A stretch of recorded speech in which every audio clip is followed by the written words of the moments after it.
I rushed home to tell my parents I had won the $50 million Florida Lotto. Before I could even pull the ticket from my pocket, my mother threw a black garbage bag onto the concrete. "Pack your things," she snapped. "This room is your sister's now. You are a grown woman. Figure it out." I said nothing. I just walked out. The next day, they saw my name on the local news and the panic set in. My name is Sydney, 33 years old, and I work as a commercial real estate appraiser in Florida. I spent my entire adult life bailing my family out of their terrible financial choices, quietly paying their bills while living in their basement just to help them afford their mortgage. If you have ever been treated like a walking ATM by the people who are supposed to love you, let me know where you are watching from in the comments below.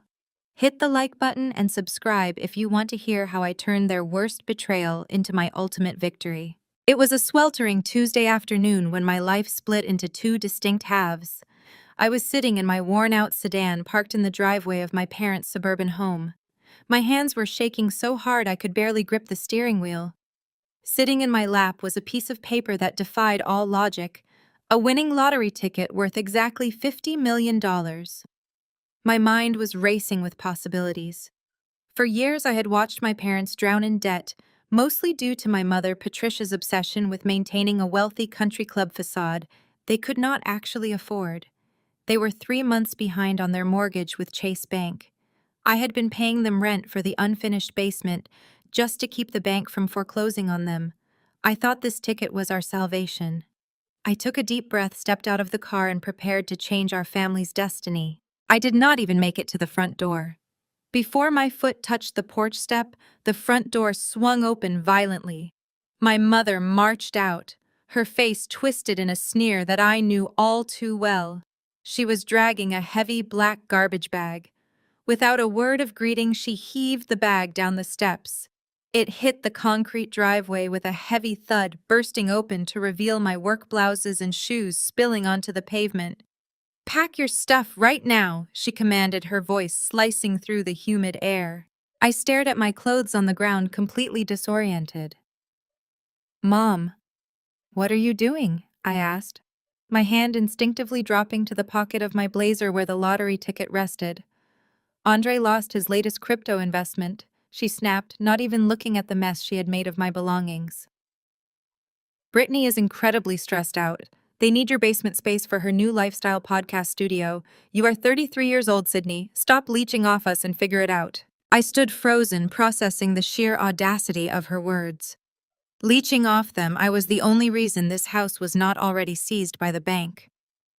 I looked up to the porch. My younger sister Brittany, 28 years old, and the undisputed golden child of the family, was leaning against the railing. She was casually filing her nails, not even bothering to look guilty. Right behind her stepped Andre, her 31-year-old husband. Andre was an African-American man who proudly referred to himself as a crypto visionary, though I had yet to see him produce a single dollar of actual profit. He was dressed in a flashy designer tracksuit paid for entirely by my mother's maxed-out credit cards. He crossed his arms and offered me a condescending smirk. "Sorry, sis." Andre laughed, shaking his head. "Big business requires big space. You appraise buildings for a living. You of all people should understand the value of prime real estate. We have sponsors lining up for Brittany's podcast, and we cannot have you stomping around downstairs ruining the audio quality." I looked at Andre's smug face, then at Brittany's bored expression, and finally at my mother, who was glaring at me as if I were a stranger trespassing on her property. They were kicking me out onto the street without a single hour of notice, so my sister could pretend to be an influencer. My fingers brushed against the lottery ticket in my pocket. 10 minutes ago, I was ready to hand these people millions of dollars. I was ready to wipe away their debts, pay off the mortgage, and buy them the comfortable retirement they did not deserve. In a fraction of a second, the overwhelming urge to save them completely vanished, replaced by an absolute freezing clarity. They did not see me as family. They saw me as an inconvenience they could discard the moment they wanted more room for their delusions. I slowly pulled my hand out of my pocket, leaving the $50 million ticket safely tucked away. I did not cry. I did not argue. I did not beg them for time or try to remind my mother that my rent money was the only thing keeping the lights on. Instead, I calmly bent down and scooped my clothes back into the torn plastic bag. I reached into my purse, pulled out the heavy brass key to the front door, and tossed it onto the concrete. It landed near Andre's expensive sneakers with a sharp clink. "Enjoy the basement, Andre," I said, my voice eerily calm. "I hope the audio quality is everything you dreamed of." My mother looked momentarily confused by my lack of resistance. She had been gearing up for a screaming match, craving the drama to justify her cruelty. My silence completely unnerved her. I turned my back on them, loaded the garbage bag into my trunk, and got into my car. I backed out of the driveway without a second glance, leaving them standing on the porch in the suffocating Florida heat. As I merged onto the highway, a strange sense of liberation washed over me. I drove straight downtown and pulled into the valet circle at the Ritz-Carlton. I handed the keys to the attendant, walked up to the reception desk, and booked their top-floor presidential suite using the last bit of my emergency savings. I did not care about the cost anymore. I was a multimillionaire now. The moment the heavy oak door of the suite clicked shut behind me, I walked over to the floor-to-ceiling windows overlooking the city.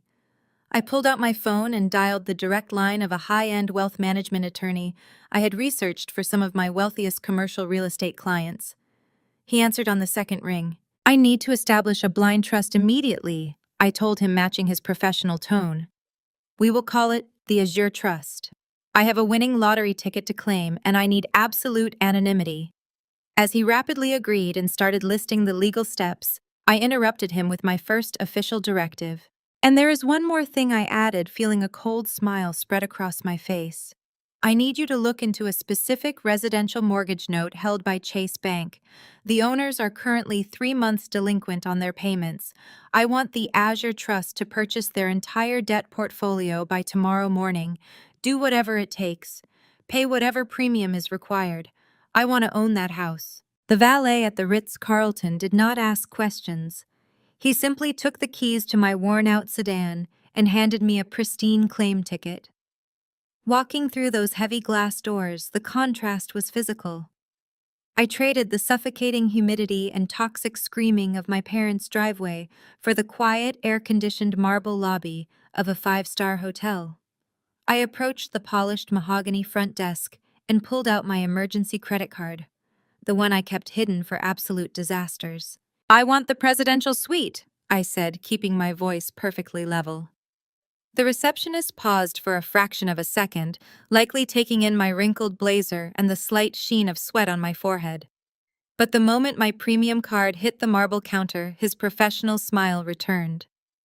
Within minutes, I had the golden keycard in my hand. Stepping into the private elevator, the silence was absolute, but my phone shattered it. It vibrated violently against my palm, lighting up with a barrage of rapid-fire text messages from Brittany. I looked at the screen, genuinely expecting a moment of panic from her, maybe a realization that the person paying for their groceries was actually gone. Instead, the messages were dripping with her usual suffocating entitlement. "Mom says you did not even clean the basement bathroom before you left," the first text read. Andre stepped in a puddle of water while measuring the room for his podcast desk. "You are so selfish, Sydney. We have sponsors coming tomorrow and you leave a mess. Send money for a professional cleaning crew." I stared at the glowing screen. They had just thrown me out onto the street with literally zero notice. They had tossed my clothes onto the concrete like garbage. And my sister was demanding I pay for a maid because her unemployed husband stepped in a puddle. The audacity was so spectacular it almost felt scripted. I did not text back. I did not justify myself. I simply swiped left and silenced her notifications. Let them drown in their own mess. The elevator chimed and I stepped out onto the top floor. The presidential suite was a sprawling masterpiece of modern design featuring floor-to-ceiling windows that overlooked the ocean. I walked straight past the velvet couches and the complimentary champagne, heading directly for the massive executive desk in the corner. I sat down in the leather chair, placed the $50 million lottery ticket flat on the desk, and dialed the direct line of Marcus Vance. Marcus was a ruthless, elite wealth management attorney based in New York. I had worked with him during high-level commercial real estate appraisals, and I knew he was exactly the kind of shark I needed right now. He answered on the second ring. Sidney Marcus said, his voice crisp. To what do I owe the pleasure on a Tuesday afternoon? I need you to build a fortress, Marcus, I replied, staring out at the ocean waves. I need an impenetrable, anonymous blind trust established immediately. I want no public paper trail linking my name to the assets. We will call it the Azure Trust. I could hear the shift in his demeanor over the phone. The casual friendliness vanished, replaced by sharp professional focus. A blind trust requires significant capital, Sydney. Are we talking about a new commercial acquisition? We are talking about $50 million, I said smoothly. I have the winning Florida Lotto ticket sitting on the desk in front of me. I want the trust to claim it. There was a heavy pause on the line. I could hear the rapid clicking of his keyboard as he immediately shifted into overdrive. Consider it done, he said, his voice dropping an octave. I will have a courier fly down tonight with the formation documents. You will have total anonymity. What is your first directive for the capital once the funds clear? I leaned back in the heavy leather chair, feeling a cold, satisfying smile spread across my face. I gave him the exact address of my parents' suburban house. The owners of that property are currently 90 days delinquent on their mortgage payments, I explained, reciting the financial details from memory. They bank with Chase. Because the husband has been secretly draining their accounts to fund his son-in-law's fraudulent crypto investments, they are on the brink of default. Chase Bank bundles these distressed notes and sells them off to private investment firms all the time. I understand the mechanic, Sidney Marcus interjected, catching on to my strategy. You want to buy the debt? Exactly, I said. I want the Azure Trust to reach out to the commercial lending division at Chase tonight. Offer to buy that specific distressed mortgage note at a premium. Do whatever it takes to bypass the red tape. Pay above market value if you have to. I do not care what it costs. By this time tomorrow, I want to be the sole owner of their debt portfolio. Marcus chuckled, a low, calculating sound. Buying the note makes you the bank, Sydney. If they are already 90 days delinquent, you will have the immediate legal right to initiate foreclosure. I know exactly what it means, I replied softly. I want to own the roof over their heads. Expedite the paperwork, Marcus. We have a lot of work to do. I hung up the phone and placed it face down on the desk. For 33 years, I had played the role of the dutiful, quiet daughter. I had shrunk myself down to make room for my sister's massive ego and my mother's country club delusions. I had paid their bills and endured their insults. But that version of Sydney died in the driveway this afternoon. From now on, I was the bank, and the bank was here to collect. 2 weeks passed in a blur of corporate paperwork and absolute silence from my family. Living in the presidential suite at the Ritz-Carlton felt less like a vacation and more like a war room. I had officially claimed my $50 million lottery winnings behind the impenetrable wall of the Azure Trust. Nobody knew my name. To the public, the winner was a faceless corporate entity. To the Florida Lottery Commission, I was just a signature handled by my attorney, Marcus Vance. I spent my mornings drinking imported espresso on a private balcony overlooking the Atlantic Ocean, but I did not stop working. If anything, the money made me sharper. I was still reviewing commercial real estate appraisals, cross-referencing market values, and watching the financial traps my family had set for themselves slowly snap shut. I knew Marcus had successfully acquired my parents' delinquent mortgage note from Chase Bank. I was officially their landlord, and they were utterly clueless.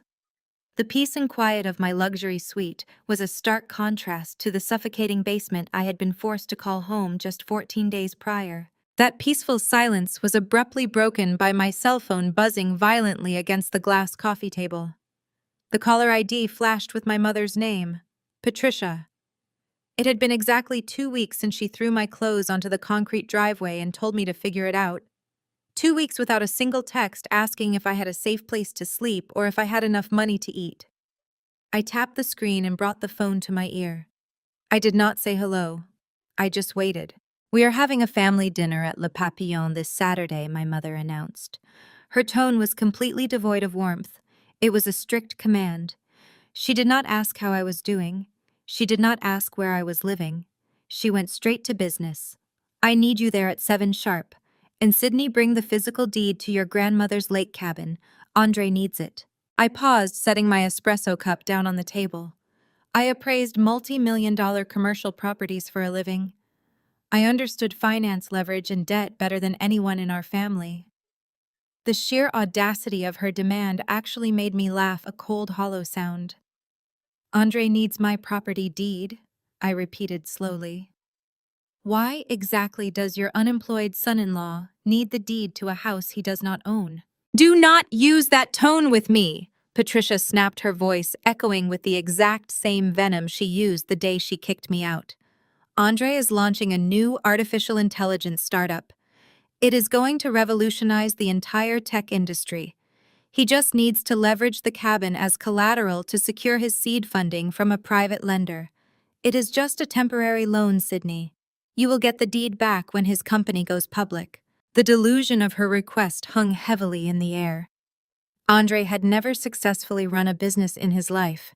He was a professional grifter who used flashy buzzwords to steal money from my parents. Now they wanted to hand over my only inheritance to fund his next inevitable scam. Absolutely not, I said, my voice dropping to a dangerous calm. Grandma left that cabin to me. She left it to me because I was the one driving to her house every single day after work. I was the one changing her IV bags, managing her hospice care, and holding her hand while she was dying. Do you remember where you and Brittany were during those months, Mom? You were on a luxury cruise in the Bahamas. My mother gasped loudly into the receiver, offended that I dared to speak the truth. Stop living in the past, Patricia hissed. You always do this, Sydney. You always hold grudges instead of supporting your family. You are 33 years old. You are single and childless. What on earth do you need a 4-bedroom lake cabin for? You just sit in it completely alone. I closed my eyes, letting the absolute cruelty of her words wash over me. It did not hurt anymore. It just proved exactly who she was and how little she valued my existence. In her mind, my life only had purpose if it was serving my sister. Brittany has a husband. Patricia continued, her voice rising in pitch and hysteria. She has a future. Andre is trying to build an empire for this family. Bring the deed to Le Papillon this Saturday. If you refuse to help your sister's husband, you are cut out of this family forever. I mean it, Sydney. Do not bother showing your face ever again. The line went dead. She had hung up on me. I stood in the center of the massive hotel suite listening to the dial tone. Cut out of the family forever. That was supposed to be a threat that would bring me to my knees. To me, it sounded like a formal invitation to finalize my exit strategy. I walked over to my laptop and pulled up the county property records for my grandmother's cabin. It was fully paid off. A pristine piece of real estate sitting on a quiet lake, completely vulnerable to predators like Andre if I did not protect it immediately. I picked up my phone and dialed Marcus. He answered instantly. Sydney, are we moving forward with the foreclosure notices on your parents' house? Hold that thought, Marcus, I said, pacing across the plush hotel carpet. I have a much more urgent matter. My family is trying to use my grandmother's lake cabin as collateral for a fraudulent tech startup. I need you to fast-track the transfer of that property deed today. I want the cabin moved directly into the Azure Trust. Pay whatever expedited filing fees the county requires. Hire couriers. I want it done by Friday afternoon. Consider it done, Marcus replied smoothly. Once it is shielded inside the trust, no bank, private lender, or family member will ever be able to touch it without your explicit consent. Make it legally untouchable, I commanded, staring out at the expansive view of the city. Because I have a family dinner this Saturday at Le Papillon, and I plan to serve them a very harsh dose of reality. The morning sun filtered through the floor-to-ceiling windows of my corner office at the commercial real estate appraisal firm. My desk was a command center of dual monitors, architectural blueprints, and financial ledgers. This was my sanctuary. Out in the real world, my mother painted me as a sad, aging spinster who appraised strip malls because I had no real ambition. But within these walls, I was a senior analyst who dismantled multi-million-dollar portfolios and spotted financial discrepancies that highly paid auditors missed. I set down my coffee, cracked my knuckles, and opened our firm's proprietary financial database. If Andre wanted to use my grandmother's cabin to secure capital for his artificial intelligence startup, I needed to see exactly what kind of business I was supposedly investing in. I typed his full name and his heavily bragged about company name Apex AI Crypto into the search bar. I expected to find a struggling startup. I expected to see a few maxed out corporate credit cards and a terrible business model. What I found was a financial crime scene. The first red flag appeared within 30 seconds. Apex AI Crypto was not a tech company. It was a shell corporation registered to a registered agent in Delaware. There were no patents. There was no proprietary software. There was not even a payroll account because Andre had 0 employees. I dug deeper, cross-referencing his limited liability company with banking routing numbers and public blockchain ledgers. My eyes narrowed as the real picture began to take shape. Andre was moving money with frantic, desperate speed. I watched the digital trail of incoming wire transfers from private investors. The second a deposit hit the Apex AI account, it was immediately siphoned out. But the money was not going toward research or development or podcast equipment. It was going directly to Mercedes-Benz Financial to pay the lease on his car. It was going to American Express to pay off Britney's designer shopping sprees. And most damning of all, the remaining funds were being wired directly to older investors to simulate a return on their investment. I sat back in my ergonomic chair, the air leaving my lungs. My brother-in-law was not a struggling entrepreneur. He was running a blatant textbook Ponzi scheme. He was robbing Peter to pay Paul, skimming the top to fund a luxury lifestyle while the entire structure teetered on the brink of collapse. My fingers flew across the keyboard. I needed to know how deep this hole went. I traced the very first major deposit, the seed money that Andre used to launch this fraudulent empire 18 months ago. The database queried the origin account.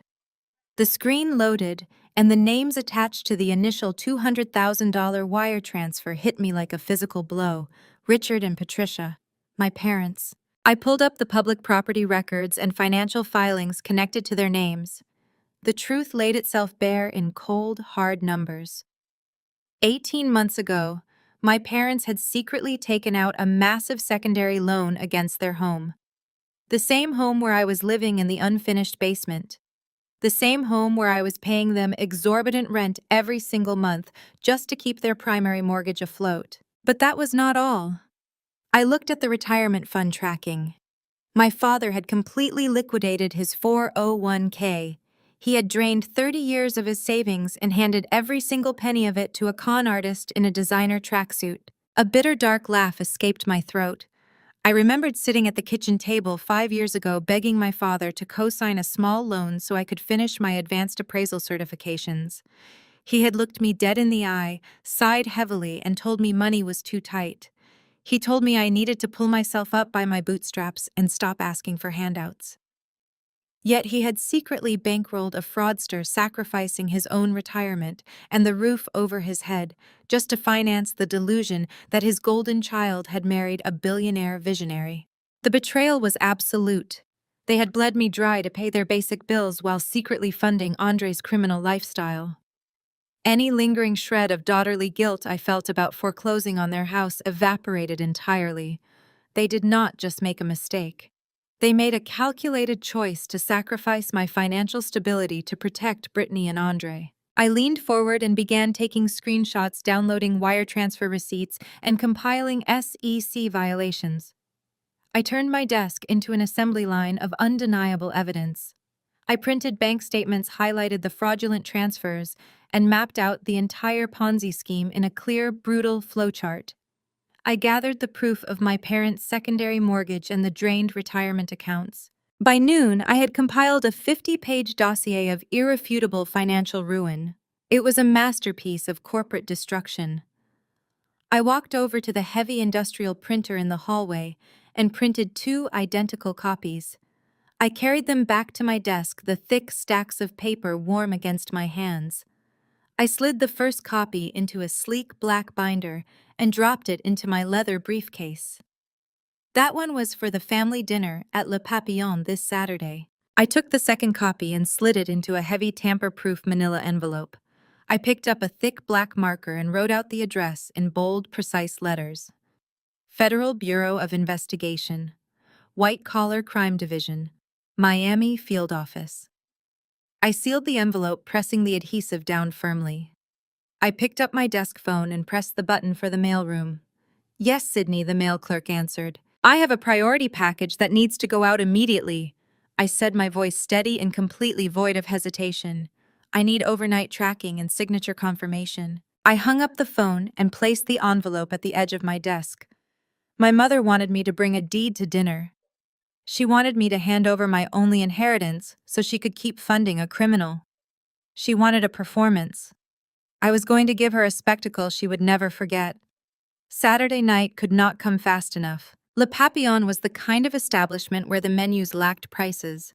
The lighting was painstakingly curated to hide wrinkles, and the waitstaff glided across the floor like silent ghosts. It was exactly the type of ultra-exclusive Michelin star restaurant my mother craved to validate her existence. She could not afford it, of course, not with their current 90-day mortgage delinquency, but Patricia would happily skip a utility payment if it meant she could be seen sipping vintage Burgundy in the VIP alcove. I handed my keys to the valet and stepped out into the cool evening air. I was not wearing my usual sensible work blazer or discount department store slacks. Tonight, I was wearing a custom-tailored charcoal suit that cost exactly $5,000. The fabric moved like liquid armor. For 33 years, I had walked into family dinners bracing myself for an ambush. Tonight, I was the ambush. I followed the hostess through the softly lit dining room toward the private glass-enclosed alcove Patricia had reserved. As I approached, I could see the trap laid out in perfect detail. My mother had not just invited Brittany and Andre, she had summoned an audience. My Aunt Linda and Uncle Robert sat at the far end of the long mahogany table. Beside them was my father Richard, looking characteristically checked out, staring blankly at the menu. Patricia always used an audience when she wanted to force my hand. It was the same tactic she used at Thanksgiving 4 years ago, publicly cornering me into paying Brittany's exorbitant sorority dues by claiming my refusal would ruin the holiday for the extended family. The moment I stepped into the private alcove, the conversation abruptly halted. Every head turned. Patricia's eyes widened, her gaze snapping up and down my tailored suit, calculating the cost of the silk blouse and the pristine cut of the fabric. I could see the immediate flash of anger in her eyes. I was supposed to arrive looking defeated, homeless, and desperate to be allowed back into the basement. I was supposed to be the cautionary tale. Leave it to Brittany to break the silence. She let out a loud, theatrical scoff, leaning back in her velvet chair. Did you max out a credit card just to look rich tonight, Sid? She laughed, swirling her martini glass. So embarrassing. You are literally homeless and living out of your car, but you spent your last dime trying to impress us. Aunt Linda shifted uncomfortably, though she said nothing to defend me. My father took a long sip of his drink, keeping his eyes firmly fixed on the table. I did not flush with embarrassment. I did not shrink into myself or offer a frantic defensive explanation about how I paid for my clothes. I simply pulled out the heavy leather chair across from them, placed my briefcase on the floor, and took my seat. My silence seemed to irritate Brittany even more. She looked to Andre for backup. Andre leaned across the table, his designer tracksuit replaced tonight by a flashy velvet dinner jacket. He shot his cuffs, making sure the dim restaurant lighting caught the heavy gold watch on his wrist. I appraised luxury commercial assets constantly. I knew immediately it was a high-grade counterfeit. It perfectly mirrored Andre's entire existence, shiny on the outside, a hollow, worthless fake on the inside. Don't worry, Sid, Andre said, flashing a blinding, predatory grin. Once my AI token launches, I'll hire you as my secretary. You are good with paperwork, right? Keep my calendar organized and I will make sure you can afford rent somewhere. I looked directly at Andre. I thought about the 50 pages of undeniable wire fraud evidence currently resting in the leather briefcase at my feet. I thought about the secondary mortgage he had manipulated my parents into taking, and the drained 401k account my father had spent a lifetime building. I looked at the man who was currently facing decades in federal prison, completely oblivious to the noose tightening around his neck. That is a very generous offer, Andre, I said smoothly. My voice was calm, devoid of any sarcasm or anger. It was the absolute stillness of a predator waiting for the prey to take one more step into the snare. Patricia leaned forward, resting her elbows on the white linen tablecloth. She was clearly impatient with the banter. She wanted to get straight to the extraction. Enough small talk, Patricia snapped, waving her hand dismissively as a waiter approached to pour sparkling water. You know why we are here, Sydney. And I am glad your aunt and uncle are here to witness this, so there is no confusion about how much this family is trying to help you. I assume you brought the physical deed to your grandmother's lake cabin. She held out her hand, palm up, expecting me to simply reach into my bag and hand over a pristine piece of real estate worth hundreds of thousands of dollars. Andre needs to overnight the collateral paperwork to his private lenders in the morning. Patricia continued her tone, dictating reality, as if my compliance was already guaranteed. The faster he secures the capital, the faster this family moves into the next tax bracket. We are giving you a chance to prove you are a team player, Sydney. Hand it over, and we will discuss letting you move back into the basement so you can stop bothering your friends for couch space. Aunt Linda offered a tight, sympathetic smile. It is for the best, Sydney, she chimed in softly. Family has to support family. You do not need a 4-bedroom cabin all the way out by the lake. Andre has a real vision for the future. I looked at my aunt, realizing just how deeply Patricia had poisoned the well. They honestly believed I was a selfish hoarder standing in the way of my brother-in-law's brilliance. They had no idea they were sitting at a table with a man who was actively draining their accounts to pay for his car lease. I reached for my crystal glass. The condensation was cool against my fingertips. I took a slow, deliberate sip of sparkling water, letting the silence stretch until the tension in the alcove became almost suffocating. Patricia's outstretched hand began to tremble slightly, with suppressed rage. I lowered the glass and set it quietly on the table. I did not bring the deed, Mom, I said. I leaned back in my chair, folding my hands in my lap. I did not bring it because the cabin is no longer in my name. It was transferred into an irrevocable blind trust yesterday afternoon. It is legally untouchable. The silence in the private dining alcove became a living, breathing entity. It was so absolute that I could hear the faint, ambient jazz music drifting in from the main restaurant floor. Patricia's mouth hung open slightly, the heavy gold jewelry at her throat catching the dim chandelier light, as her chest heaved with sudden panicked breaths. Andre blinked rapidly, his fake predatory smile freezing into a grimace of pure confusion. The counterfeit Rolex on his wrist suddenly looked very heavy as his arm dropped to the table. A blind trust!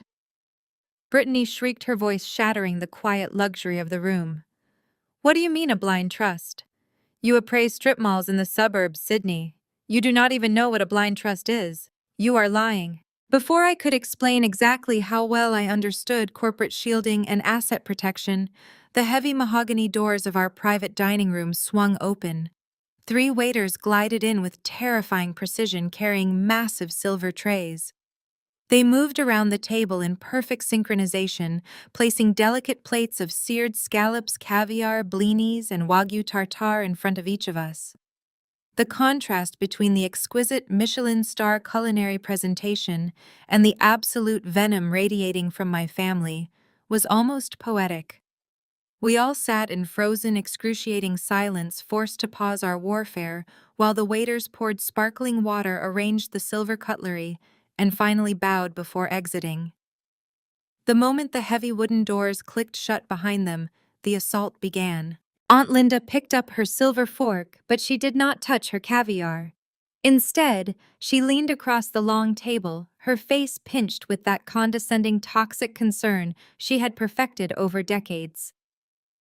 Sydney, you really should help your brother-in-law, Aunt Linda said, her voice dripping with syrupy sweetness.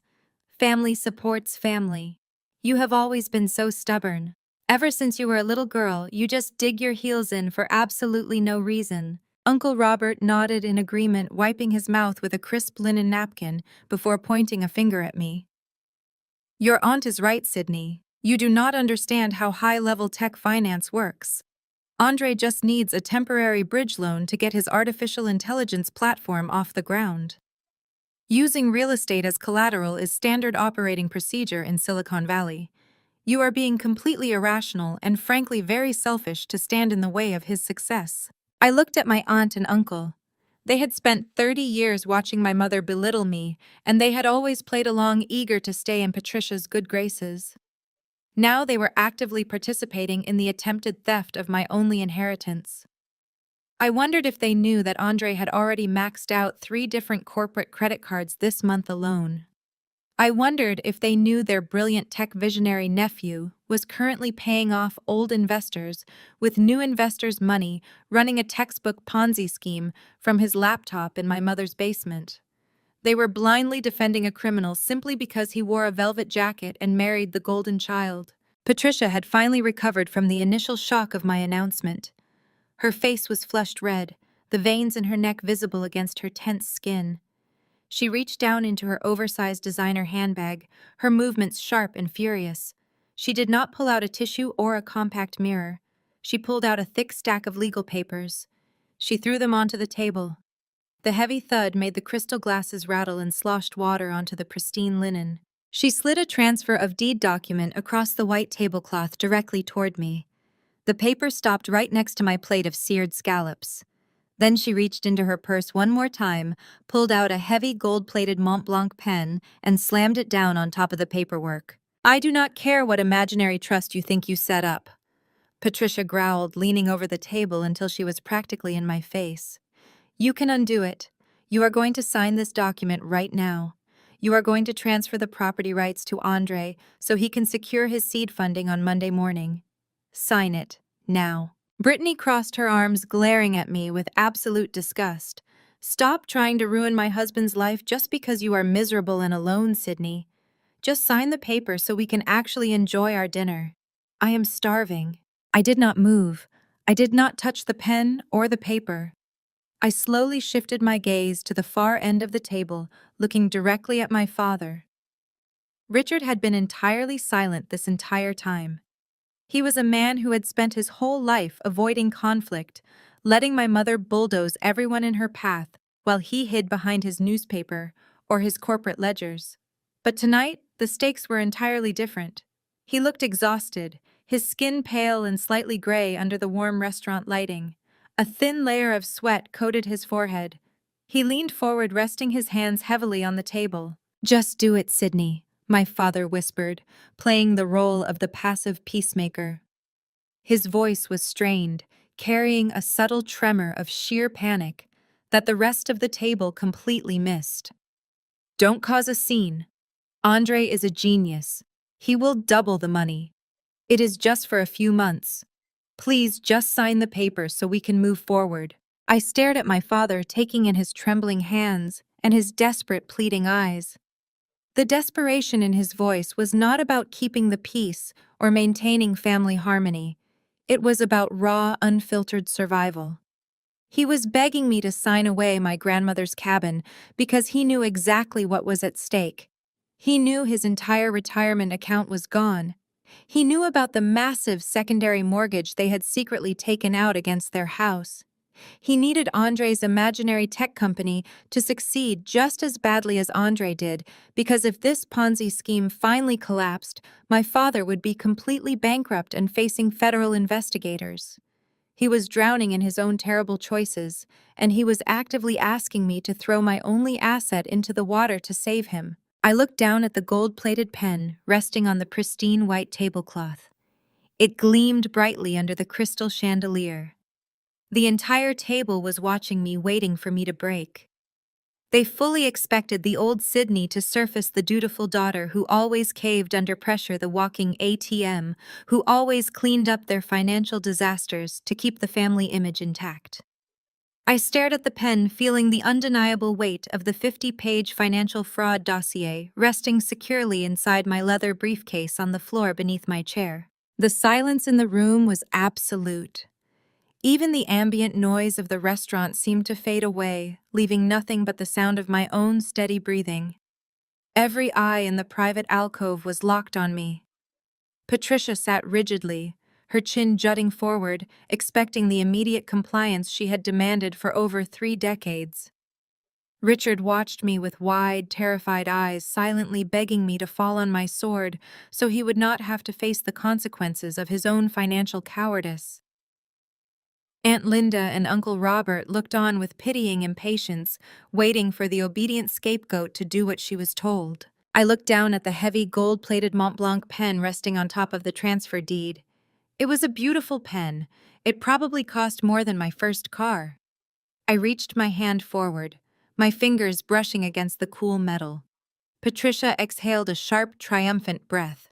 She thought she had won. She thought the sheer weight of family pressure had crushed my spine just like it always did. My fingers moved past the pen. I grasped the thick, cream-colored parchment of the legal document. I picked it up, feeling the expensive weight of it in my hands. I held it up so the crystal chandelier light caught the bold, imposing legal text at the top. Then deliberately and slowly, I ripped it straight down the middle. The sound of tearing paper was deafening in the quiet room. It was a sharp, violent sound that made Aunt Linda physically jump in her seat. I placed the two halves together, gripped them tightly, and ripped them again. 4 jagged pieces of a worthless contract. I held my hand over my half-empty glass of sparkling water. I opened my fingers.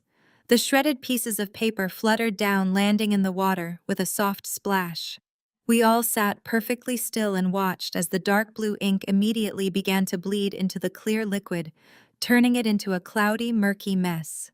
"Are you insane?" Patricia shrieked, her voice shattering the silence. She half rose from her chair, her face contorting into a mask of pure, unadulterated fury. Brittany slammed her hands flat on the mahogany table, making the silverware rattle violently against the china. "You are so bitter," she screamed, completely abandoning the hushed, refined atmosphere of the Michelin star restaurant. "Just because no man wants you doesn't mean you have to ruin my husband's empire. You have always been jealous of me. Ever since we were kids, you could never stand that I got the attention, that I got the ring, that I got the life. You are a sad, lonely woman who appraises strip malls, and you are doing this out of pure, pathetic spite." Her words hung in the air, echoing the same tired insult my family had used against me for years. Whenever I achieved something, whenever I stood my ground, they reduced me to my relationship status. They weaponized my independence, painting it as a tragic failure rather than a conscious choice. I did not raise my voice. I did not match her hysterical energy. I kept my posture perfectly straight, my hands resting calmly on the table. I looked dead at Andre. "Empire," I asked, my voice slicing through the heavy tension like a scalpel. "You mean the shell company registered in Delaware that currently holds 0 assets and a pending SEC investigation?" Andre's jaw dropped. The smug, predatory grin he had been wearing all night completely vanished, replaced by a pale, sickly expression. The velvet dinner jacket suddenly looked entirely too large for his frame. "What are you talking about?" Andre stammered, his eyes darting frantically toward Patricia and Richard. "Sydney, you do not understand tech valuations. It is a highly proprietary artificial intelligence algorithm. The initial seed rounds are held in offshore holdings for tax optimization. You are embarrassing yourself with this corporate jargon." I smiled. It was not a warm smile. It was the smile of an executioner. "Proprietary algorithm," I repeated, leaning forward slightly. "Andre, you do not even have a GitHub repository. You do not have a single software engineer on your payroll. You do not hold a single patent. What you do have is a registered agent in Wilmington, Delaware, and a primary business checking account that receives wire transfers from private investors and immediately funnels those funds to American Express and Mercedes-Benz Financial." Aunt Linda gasped, a sharp intake of air that sounded incredibly loud in the small space. Uncle Robert, a man who had spent 40 years in commercial insurance, suddenly sat up very straight. The condescending pity in his eyes was gone, replaced by sharp, focused alarm. "What SEC investigation?" Uncle Robert asked, his voice low and dangerous. "Patricia, what is she talking about?" "Do not listen to her." Patricia snapped frantically, waving her hands. "She is lying. She is just trying to cause a scene because she hates seeing her sister successful." "Sydney, I demand you stop this right now. You are ruining a $500 dinner with your psychotic delusions. I ignored my mother entirely. My focus was locked onto my brother-in-law. He was sweating now. A bead of perspiration rolled down his temple, catching the light. He tugged at the collar of his shirt, suddenly finding it difficult to breathe. Tell them about the cease and desist letter you received on Tuesday, Andre, I suggested calmly. Or how about the fact that your car lease is 90 days past due, and a recovery agent is likely scanning the parking lot outside right now looking for your vehicle? You do not have an empire. You have a Ponzi scheme. You are paying off your earliest investors using the capital you just scammed out of your newest investors. That is a lie, Brittany yelled, though her voice wavered. She looked at her husband, expecting him to aggressively defend his honor, expecting him to laugh in my face and prove me wrong. But Andre was paralyzed. He looked like a deer caught in the headlights of an oncoming freight train. It is not a lie, I said quietly. I pulled my heavy leather briefcase from the floor and placed it on the table right next to my water glass full of shredded paper. I popped the brass clasps. The sound echoed like a gunshot. I reached inside and pulled out the thick 50-page dossier I had compiled. I slid the heavy black binder across the table. It stopped directly in front of Uncle Robert. I suggest you read that, Uncle Robert, I said. It contains full banking routing numbers, public blockchain ledgers, and wire transfer receipts. It tracks exactly where every single dollar of investor money has gone for the past 18 months. It also contains the public property records regarding the secondary mortgage my parents secretly took out on their home to fund this fraud. My father let out a broken, miserable sound. He dropped his face into his hands, his shoulders shaking. He did not deny it. He did not scream at me to stop. He just completely collapsed into himself, the crushing weight of his financial ruin finally breaking him in half. Uncle Robert reached out with a trembling hand and opened the black binder. He flipped past the first page, his eyes scanning the highlighted bank statements and the brutal flowchart I had drawn mapping out the fraud. His face turned an ashen shade of gray. He looked up at my mother, his expression a mixture of profound shock and absolute disgust. Patricia, Uncle Robert whispered, his voice hoarse. Tell me you did not give this man your retirement money. Tell me you did not leverage the house. Patricia could not speak. Her mouth opened and closed, but no sound came out. The illusion she had spent her entire life maintaining the image of the wealthy, successful matriarch with the perfect family was disintegrating right in front of her eyes. She stared at the black binder as if it were a venomous snake. You knew, didn't you, Dad? I said, shifting my gaze to my father's bowed head. You knew the numbers did not add up. You have worked in finance your whole life. You knew he was a fraud. But you handed over your entire 401k anyway, because Mom could not bear the thought of admitting that her golden child had married a con artist. You sacrificed my financial stability, charged me exorbitant rent to live in a concrete basement, and begged me to sign away my grandmother's cabin just to cover up your massive, catastrophic failure. The air in the restaurant alcove was completely toxic. The scent of the expensive food made me feel sick. But the absolute victory coursing through my veins kept me perfectly steady. I had walked into their trap, dismantled their weapons, and burned their entire fake empire to the ground. And I was not even finished yet. Andre's voice broke the heavy silence. A high-pitched, entirely unconvincing laugh escaped his throat, bouncing awkwardly off the glass walls of the private alcove. He pointed a trembling finger across the table at me, his eyes darting wildly between Uncle Robert and my mother, desperate to find a sympathetic audience. She is insane, Andre stammered, his polished demeanor fracturing into pieces. Empire. What are you talking about, Patricia? You know how she is. She has always been jealous of Brittany. She is completely delusional. I bent down, popped the brass clasps of my leather briefcase, and pulled out the thick, heavy black binder. I lifted the 50-page dossier over the white linen tablecloth and dropped it directly in front of my father. The heavy thud made the crystal glasses rattle and sloshed red wine over the rim of Andre's glass, bleeding into the fabric like a fresh wound. Andre isn't a genius, Dad, I said, my voice slicing through the heavy tension like a scalpel. He is a con artist. He secretly took out a second mortgage on your house and drained your 401k to pay off early investors. He is bankrupt. Andre turned the color of wet ash. Sweat broke out across his forehead, ruining his carefully curated image of a tech billionaire. He lunged forward, reaching across the table to snatch the binder, but Uncle Robert brought his heavy, calloused hand down flat on top of the cover, pinning it to the mahogany table.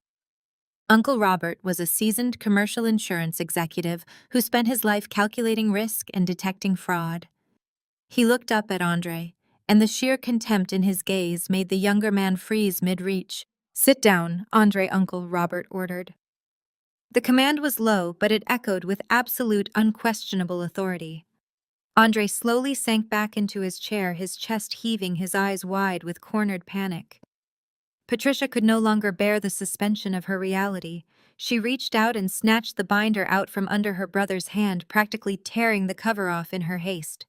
She flipped it open to the middle, her manicured acrylic nails scraping loudly against the heavy paper. "This is absurd," Patricia muttered, though her voice lacked its usual commanding bite. Her breathing was shallow and frantic. "Sydney, I am going to have you committed. I am going to call the police and have you removed from this restaurant for harassment." "Call them," I challenged smoothly. I picked up my fork and casually pushed a seared scallop across my plate.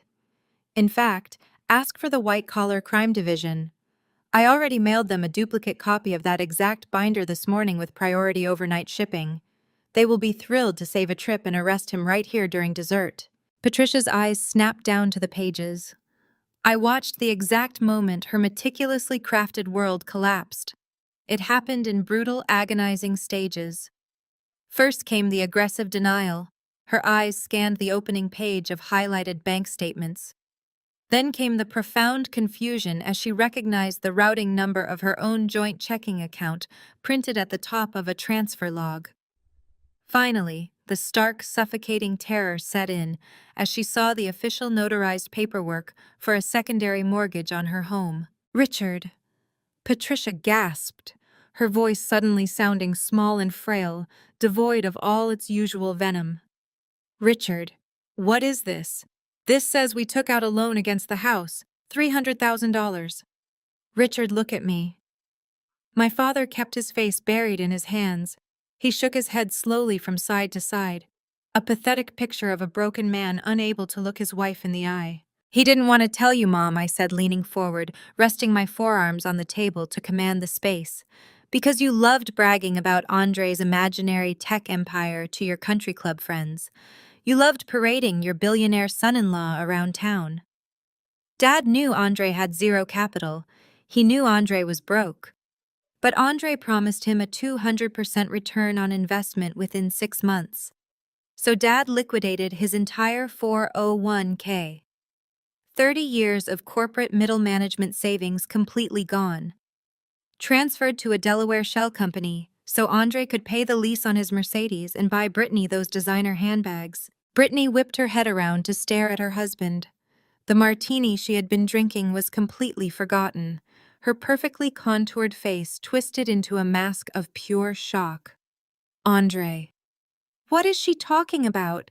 You said your angel investors fully funded the startup. You said we were liquid. She fabricated all of this." Andre shouted, his voice cracking with sheer panic. He looked at Brittany, then at Patricia, his eyes wide and manic. "She hacked my accounts. She is a corporate spy.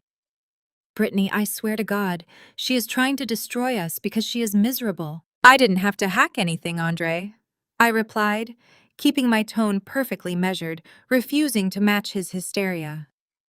"You are moving stolen money through public blockchain ledgers. You are paying early investors with the capital you just stole from my parents. It is a textbook Ponzi scheme, and you left a digital footprint so massive a first-year accounting student could have tracked it. You don't have an artificial intelligence platform. You have a criminal enterprise." Patricia frantically flipped the pages, her breathing growing loud and erratic. She traced the highlighted lines of a bank statement showing a massive wire transfer leaving her account and instantly being dispersed to pay off an American Express black card in Brittany's name. "You Patricia whispered, her eyes lifting from the page to lock onto Andre. The wealthy, untouchable matriarch facade was entirely gone. She looked like a woman who had just realized she was standing on a live landmine. You told us you were days away from an initial public offering. You told us you were making us preferred shareholders. He made you his personal piggy bank. I clarified my words, cutting through the air like glass. And when you ran out of cash when Dad's retirement fund was bled dry and the secondary mortgage money vanished, he told you to come after me. He needed my grandmother's lake cabin to secure a private loan because conventional banks flagged his social security number for fraud 3 months ago. He was going to take my deed, drain the equity, and let the bank foreclose on it, leaving me with nothing. The silence that followed my words was heavier than anything that had come before it. The soft jazz playing through the restaurant speakers felt absurdly out of place amidst the total devastation at our table. My aunt and uncle stared at my parents in absolute horror. They were witnessing the total financial annihilation of a woman who had spent her entire life judging everyone else's bank accounts and parading her false superiority. Brittany pushed her chair back, the heavy wooden legs scraping loudly against the polished floor. Is it true? She demanded, her voice rising to a hysterical pitch. She grabbed Andre by the lapels of his velvet dinner jacket, shaking him. Tell me she is lying. Tell me you aren't broke. Andre could not look at her. He stared down at the spilled red wine soaking into the white tablecloth, his chest rising and falling in rapid, shallow breaths. His silence was the loudest, most damning confession in the room. Oh my God, Brittany sobbed, letting go of his jacket as if the fabric itself disgusted her. She covered her mouth with her hands. You have no money. We have no money. Patricia dropped the thick black binder onto the table.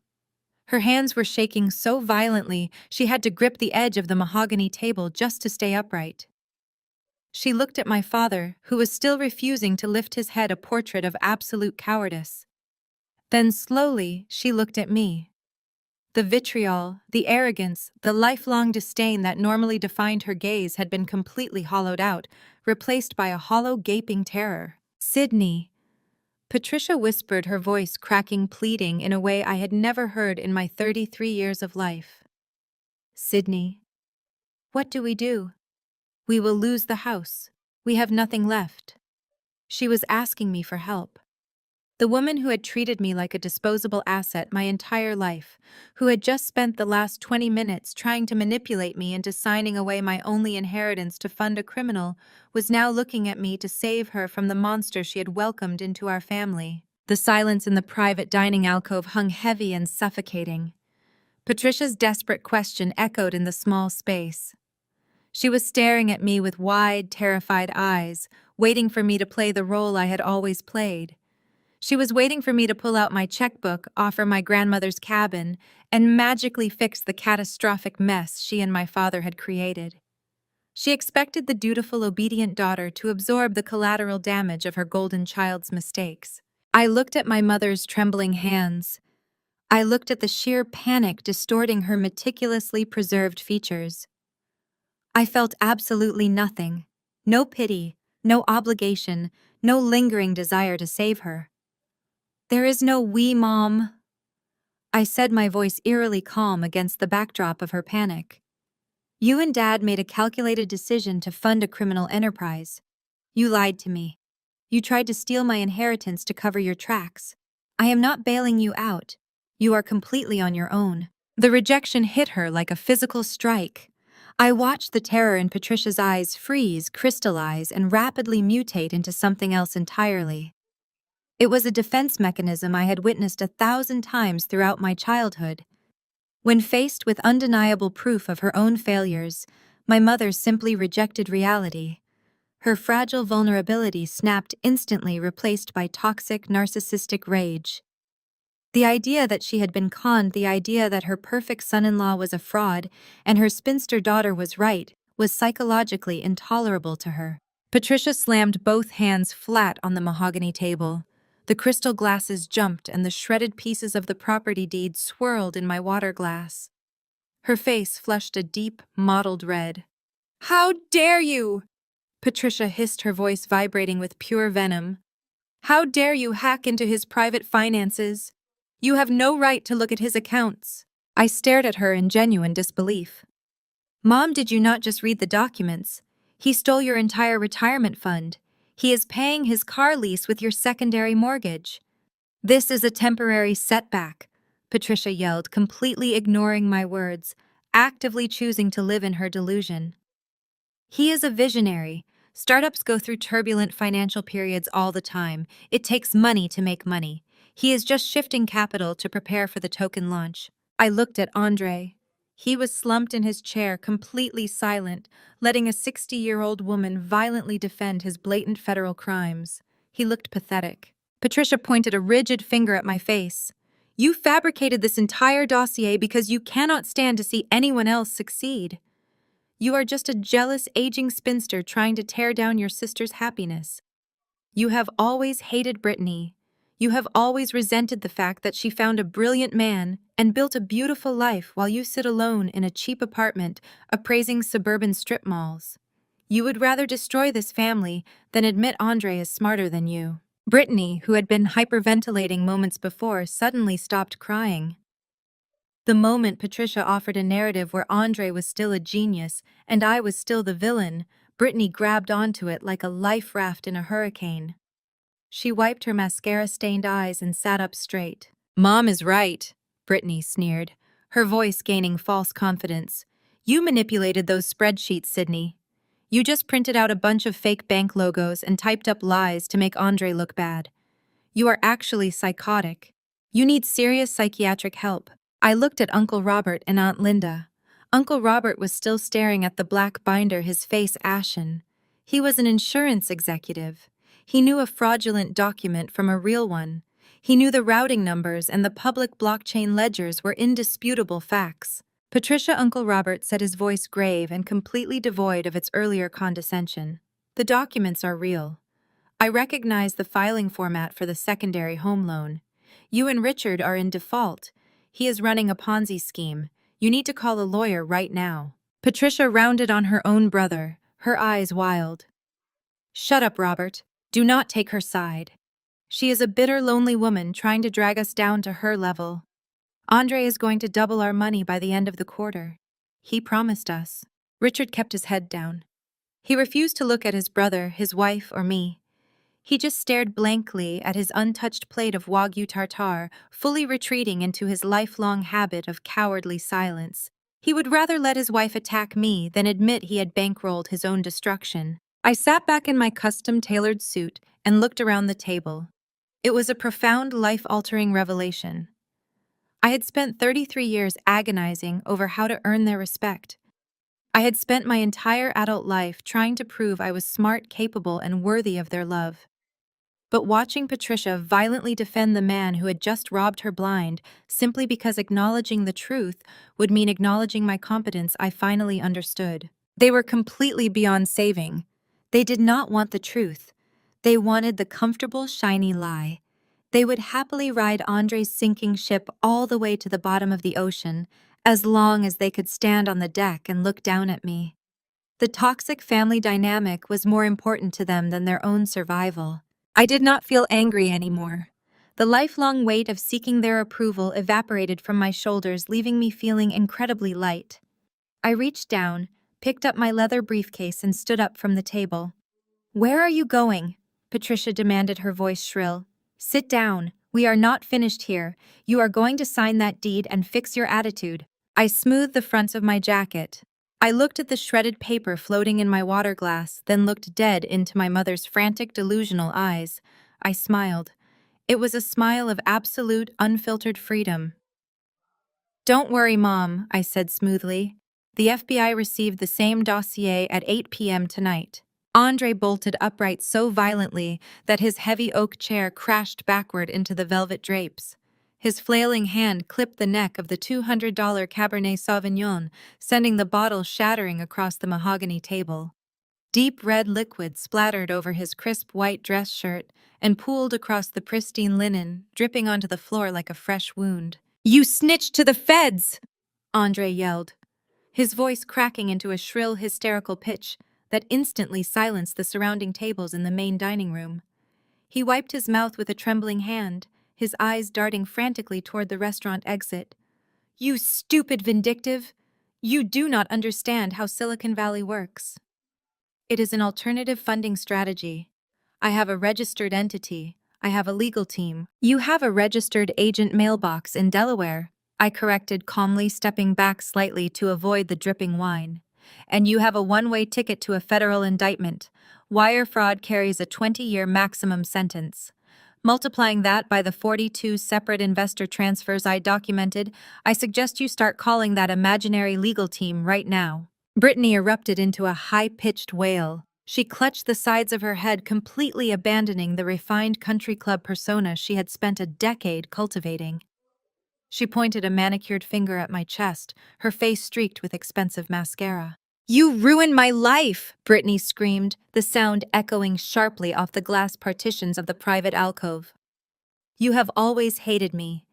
Ever since we were kids, you could never stand that I got the attention, that I was the pretty one, that I married well. You could not find a successful man of your own, so you decided to destroy mine. You set him up because you are a jealous, bitter loser. I did not force your husband to steal $300,000 from our parents," I replied, keeping my voice utterly devoid of emotion. "I did not force him to buy you a Cartier watch with Uncle Robert's insurance premium money. You are wearing the evidence of his federal crimes on your left wrist." Brittany yanked her hand down as if the gold bracelet had suddenly caught fire. She looked at her mother, desperate for salvation, reverting instantly to the spoiled child who expected her messes to be cleaned up. "Mom, do something. Tell her to call them back. Tell her to say it was a misunderstanding." But Patricia was paralyzed, staring at her husband. My father, Richard, had slumped forward heavily against the table. He clutched his chest with both hands, his breathing shallow and erratic. His face was a terrifying ashen shade of gray. The reality of his lifelong cowardice had finally caught up with him in a physical manifestation of panic. 30 years of grinding at a mid-level corporate job, 30 years of obediently bowing to Patricia's relentless demands for status, all wiped out because he lacked the spine to question his golden son-in-law. His entire retirement was genuinely gone. There was no safety net. There was no secondary savings account. He had gambled his life to buy his wife a temporary bragging right, and he had lost everything. "Richard." Aunt Linda gasped, reaching across the table, her own face pale with shock. "Robert, call an ambulance." "I am fine," my father wheezed, waving her off with a trembling hand. He did not look at me. He did not look at his wife. He just stared at the broken glass on the table. I have nothing left. We have absolutely nothing." Uncle Robert pulled his phone from his pocket, his jaw set in a hard, unforgiving line. He looked directly at Andre, who was inching toward the alcove exit. "Do not even think about running, Andre. I am locking down my accounts, and then I am calling my personal attorney. If you try to leave this building before the authorities arrive, I will physically hold you here myself." That admission of total defeat from my father was the final nail in the coffin of Patricia's constructed reality. She could not accept the humiliation. She could not accept that the daughter she had mocked, belittled, and treated as a disposable asset had systematically dismantled her entire life. She snapped her attention back to me. The panic in her eyes hardened into absolute icy hatred. She stood up, ignoring the shattered glass and the wine soaking into her designer dress. She pointed a shaking finger directly at my face, her voice dropping into a lethal, venomous register. "You are dead to us." Patricia sneered, her words dripping with pure malice. "Do you hear me? You are no longer my daughter. You walk out that door and you have no family. You have no inheritance. You have nothing. You are a nobody, Sydney. You will die alone in that pathetic little apartment, and we will not shed a single tear." I looked at her, truly absorbing the profound emptiness of her threat. She thought she was taking away my power by withdrawing her conditional love. She had no idea that her love was a currency that had lost its value years ago. I did not need her inheritance. I had spent the last 5 years building my own commercial appraisal firm, securing my own investments, and forging my own independence, while she was busy funding a charlatan. The threat of being cut off from a bankrupt, toxic family was not a punishment. It was a liberation. I would rather have nothing, I said, picking up my purse and securing the strap over my shoulder, than have what you have. Before Patricia could launch another verbal assault, a sudden shift in the restaurant's atmosphere cut her off. The low ambient jazz music abruptly clicked off, leaving a strange, echoing silence in the upscale dining room. A second later, the volume on the restaurant's massive bar television was turned up. The local news anchor's voice blasted through the overhead speakers, cutting through the ambient noise of the restaurant and the heavy, toxic atmosphere of our private alcove. The bartender had muted the soft jazz, completely drawn by the breaking news banner flashing bright red across the bottom of the 80-inch flat screen. Every patron in the main dining room turned their head toward the bar. In a shocking reveal, the winner of last month's $50 million Florida Lotto has come forward. The anchor announced, his crisp professional tone echoing off the mahogany walls. The winning numbers were purchased at a convenience store just outside of Orlando. Until today, the massive jackpot remained a mystery. The ticket was claimed this afternoon by an anonymous trust, the Azure Trust. Legal representatives for the trust opted to take the lump sum payment of $32 million after taxes. Patricia slowly turned her head away from me, her eyes locked onto the television screen. For a brief, surreal moment, the sheer magnitude of the money distracted her from the total annihilation of her own finances. The staggering wealth dangling just out of her reach acted like a narcotic on her status-obsessed brain. She watched the glowing numbers on the screen, $50 million, and her posture shifted. She lifted her chin, her face smoothing out into a mask of arrogant superiority. She turned back to me, her lips curling into a cruel, condescending sneer. "See?" Patricia scoffed, gesturing toward the television with a manicured hand. "That is real wealth, something you will never understand, Sydney." I stood perfectly still. I did not blink. I let her words hang in the dead air of the alcove. $50 million. Patricia continued, her voice gaining strength, wrapping herself in the delusion of someone else's success to shield herself from her own failure. That kind of capital changes bloodlines. It buys absolute power.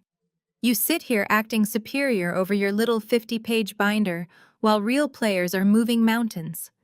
You are a petty, vindictive girl who will spend her entire life counting pennies and appraising cheap real estate.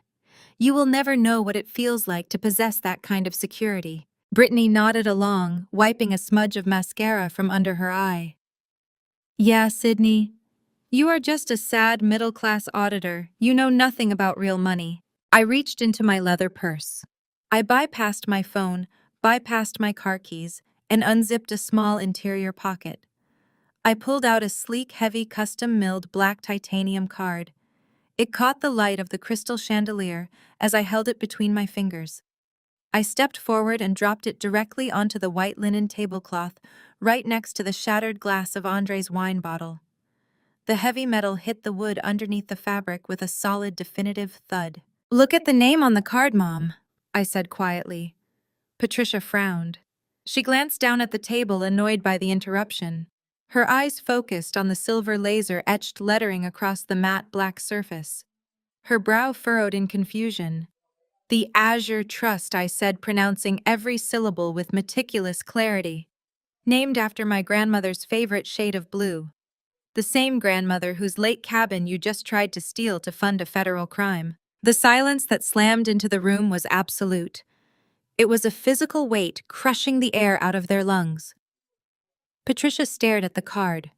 She stared at my name etched directly above the trust title. Her mouth opened, but her vocal cords completely paralyzed. Her brain short-circuited entirely, unable to process the collision of her two realities. The daughter she had just labeled a nobody, the daughter she had just disowned, was the anonymous phantom on the television screen. Brittany gasped. It was a sharp, ugly sound. She grabbed the edge of the table, her knuckles turning white. "You won the lottery!" Brittany shrieked, her voice cracking. "You have $50 million. $32 million, I corrected smoothly. And every single cent of it is sitting in high-yield protected accounts, managed by a fiduciary team that reports strictly to me." Andre suddenly bolted upright. The panic that had been consuming him vanished instantly, replaced by a predatory, desperate greed. He slammed his hands onto the table, leaning toward me with a wide, manic smile. "Sydney, listen to me," Andre begged, the sweat shining on his forehead. "We are family. With that kind of capital, we can clear the debt tonight. We can make the investors whole. You can buy equity in the company. We can turn this startup into a legitimate unicorn. You just need to inject a fraction of that cash to save us." I looked at him with absolute disgust. "Andre, you are going to federal prison. I would not give you 32 cents for a parking meter, let alone $32 million. You are done." Richard finally lifted his head. My father looked at me and tears began to stream down his gray, ashen cheeks. He realized the magnitude of his mistake. He realized he had literally thrown away his only salvation to protect a lie. "Sydney, please." Richard sobbed, his voice breaking. "The house. We are going to lose the house. We will be homeless. You have more money than you could ever spend. You have to help us." I turned to my father, my posture rigid. "I offered you a way out, Dad. I sat down at this table prepared to help you navigate a bankruptcy gracefully. I brought the proof to save you from further ruin. But instead of apologizing, you sat there in silence while Mom called me a nobody. You let her disown me. You chose the lie over your own daughter. So no, I do not have to help you. You made your bed, now you get to lose it." Patricia began to tremble. Her entire body shook as she reached a hand out toward me, her eyes wide with a terrifying, desperate pleading. "Sydney, darling." Patricia whispered, her voice unrecognizable. "We were just upset. We were shocked by the documents. You cannot turn your back on your own mother." "You just did it to me 5 minutes ago," I reminded her, my voice turning to ice. "You told me I was dead to you. You told me to walk out that door and never come back. I am simply following your instructions." Uncle Robert stood up, buttoning his suit jacket. He looked at Patricia with profound revulsion. "You reap what you sow, Patricia. You brought this entirely on yourself." He turned to me, offering a respectful nod. "Walk away, Sydney. Do not look back. You owe these people absolutely nothing." I picked up my titanium card and slid it back into my purse. I looked at Brittany, who was openly sobbing, mourning the luxury she would never have. I looked at Andre, who was staring at the exit, calculating his escape before the authorities arrived. I looked at my parents, who had instantly aged 20 years, finally crushed by the weight of their own arrogance. "Enjoy the rest of your dinner," I said, turning away from the table. "The bill is yours." The local news anchor's voice cut through the ambient noise of the restaurant like a crack of thunder. The bartender, captivated by the breaking story, had cranked the volume on the massive 80-inch flat screen hanging above the polished brass bar. The sound echoed off the mahogany walls and swept over the private dining alcoves, forcing every patron and staff member to halt their conversations. While the trust itself remains tightly sealed to protect the identity of the winner, the anchor announced his bright professional cadence filling the silent room. The immediate movement of the capital has generated massive waves in the local financial sector. Rather than sitting on the $32 million lump sum, the Azure Trust immediately initiated a series of aggressive all-cash acquisitions of prime commercial real estate across the metropolitan area. Patricia stared at the screen, her mouth slightly ajar. The venomous sneer she had worn just seconds ago was slowly sliding off her face, replaced by a rigid, uncomprehending blankness. She glanced down at the heavy black titanium card resting next to the shattered wine glass on our table. She read the silver-etched words again. "The Azure Trust." The anchor shifted his papers, looking directly into the camera. Financial analysts have called the rapid acquisition strategy brilliant, noting that the portfolio is already generating massive yields. Public records tied to these commercial purchases have officially unmasked the mastermind behind the trust. The primary beneficiary and managing director of the Azure Trust is local commercial real estate appraiser Sydney. The anchor spoke my full legal name. A fraction of a second later, the news broadcast cut away from the studio desk. A high-resolution professional photograph flashed across the massive screen. It was my corporate headshot from last year.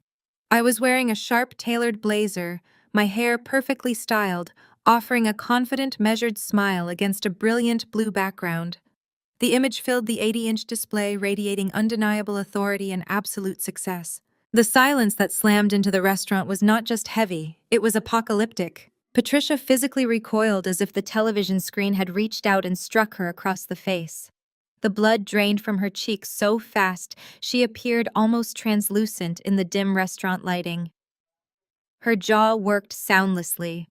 Her meticulously curated reality, a world where she was the undisputed matriarch of a wealthy, successful family, and I was the pathetic, aging spinster disintegrated into fine dust.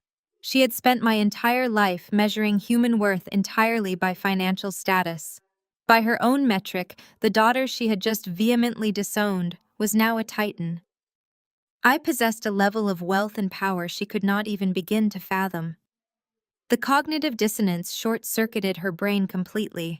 Brittany let out a strange, strangled gasp. She looked up at the television, her eyes wide with a frantic, unhinged terror, and then she looked back at me. Her entire identity had been built on being the pretty, successful sister who married a tech visionary.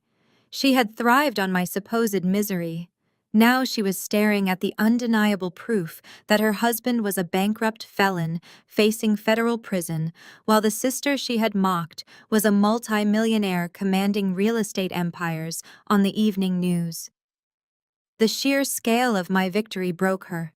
She clamped both hands over her mouth, her shoulders heaving with silent, hyperventilating sobs as her mascara ran down her face in dark, ugly streaks. Andre was utterly paralyzed. The predatory greed that had lit up his eyes just moments ago died instantly. He looked at the television, then down at the 50-page dossier of his federal crimes resting in front of my father, and finally at the black titanium card on the table. He realized the fatal magnitude of his error. He had tried to run a cheap amateur Ponzi scheme on a woman who appraised high-level commercial assets for a living. He had tried to steal a modest lake cabin from a woman who had just bought half the commercial district in cash. He was a minnow who had aggressively provoked a leviathan. He shrank back into his chair, pulling his arms tight against his chest, trying to make himself invisible. My father remained slumped over the table, but he slowly rotated his head to look at the screen above the bar. A fresh wave of tears leaked from the corners of his eyes. He had sacrificed his entire life savings, his home, and his dignity to buy the illusion of wealth that his wife demanded. He had thrown me to the wolves to protect a fraud. Now the absolute security he had chased his entire life belonged to the daughter he had betrayed. The crushing weight of his monumental failure pinned him to his seat. Uncle Robert let out a low, breathy whistle. He looked at the television, then turned his gaze to me. His expression was a mixture of profound shock and deep, resonant respect. He slowly lowered his phone, realizing that he did not need to step in to protect me. I had orchestrated my own absolute salvation. The fallout extended far beyond our table. The loud crash of Andre knocking over the wine bottle had already drawn the attention of the surrounding diners. Now driven by the volume of the news broadcast, every person in the immediate vicinity connected the dots. The bartender stopped wiping a crystal highball glass, his towel frozen in midair as his eyes darted from the television screen to the private alcove. A couple at the adjacent table lowered their forks, their conversation dying instantly. The maitre d' stood perfectly still near the entrance, holding a leather-bound reservation book against his chest. One by one, the entire restaurant, the waitstaff, the wealthy patrons, the manager, and my completely ruined extended family turned their heads to look directly at me. I stood at the head of the table. I kept my posture perfectly straight, my shoulders back, my expression calm and utterly devoid of pity. The fabric of my custom $5,000 suit caught the warm glow of the overhead chandelier. I did not need to raise my voice. I did not need to gloat or match my mother's hysterical energy. The monumental truth hovering above the bar did all the heavy lifting. I was the center of gravity in the room.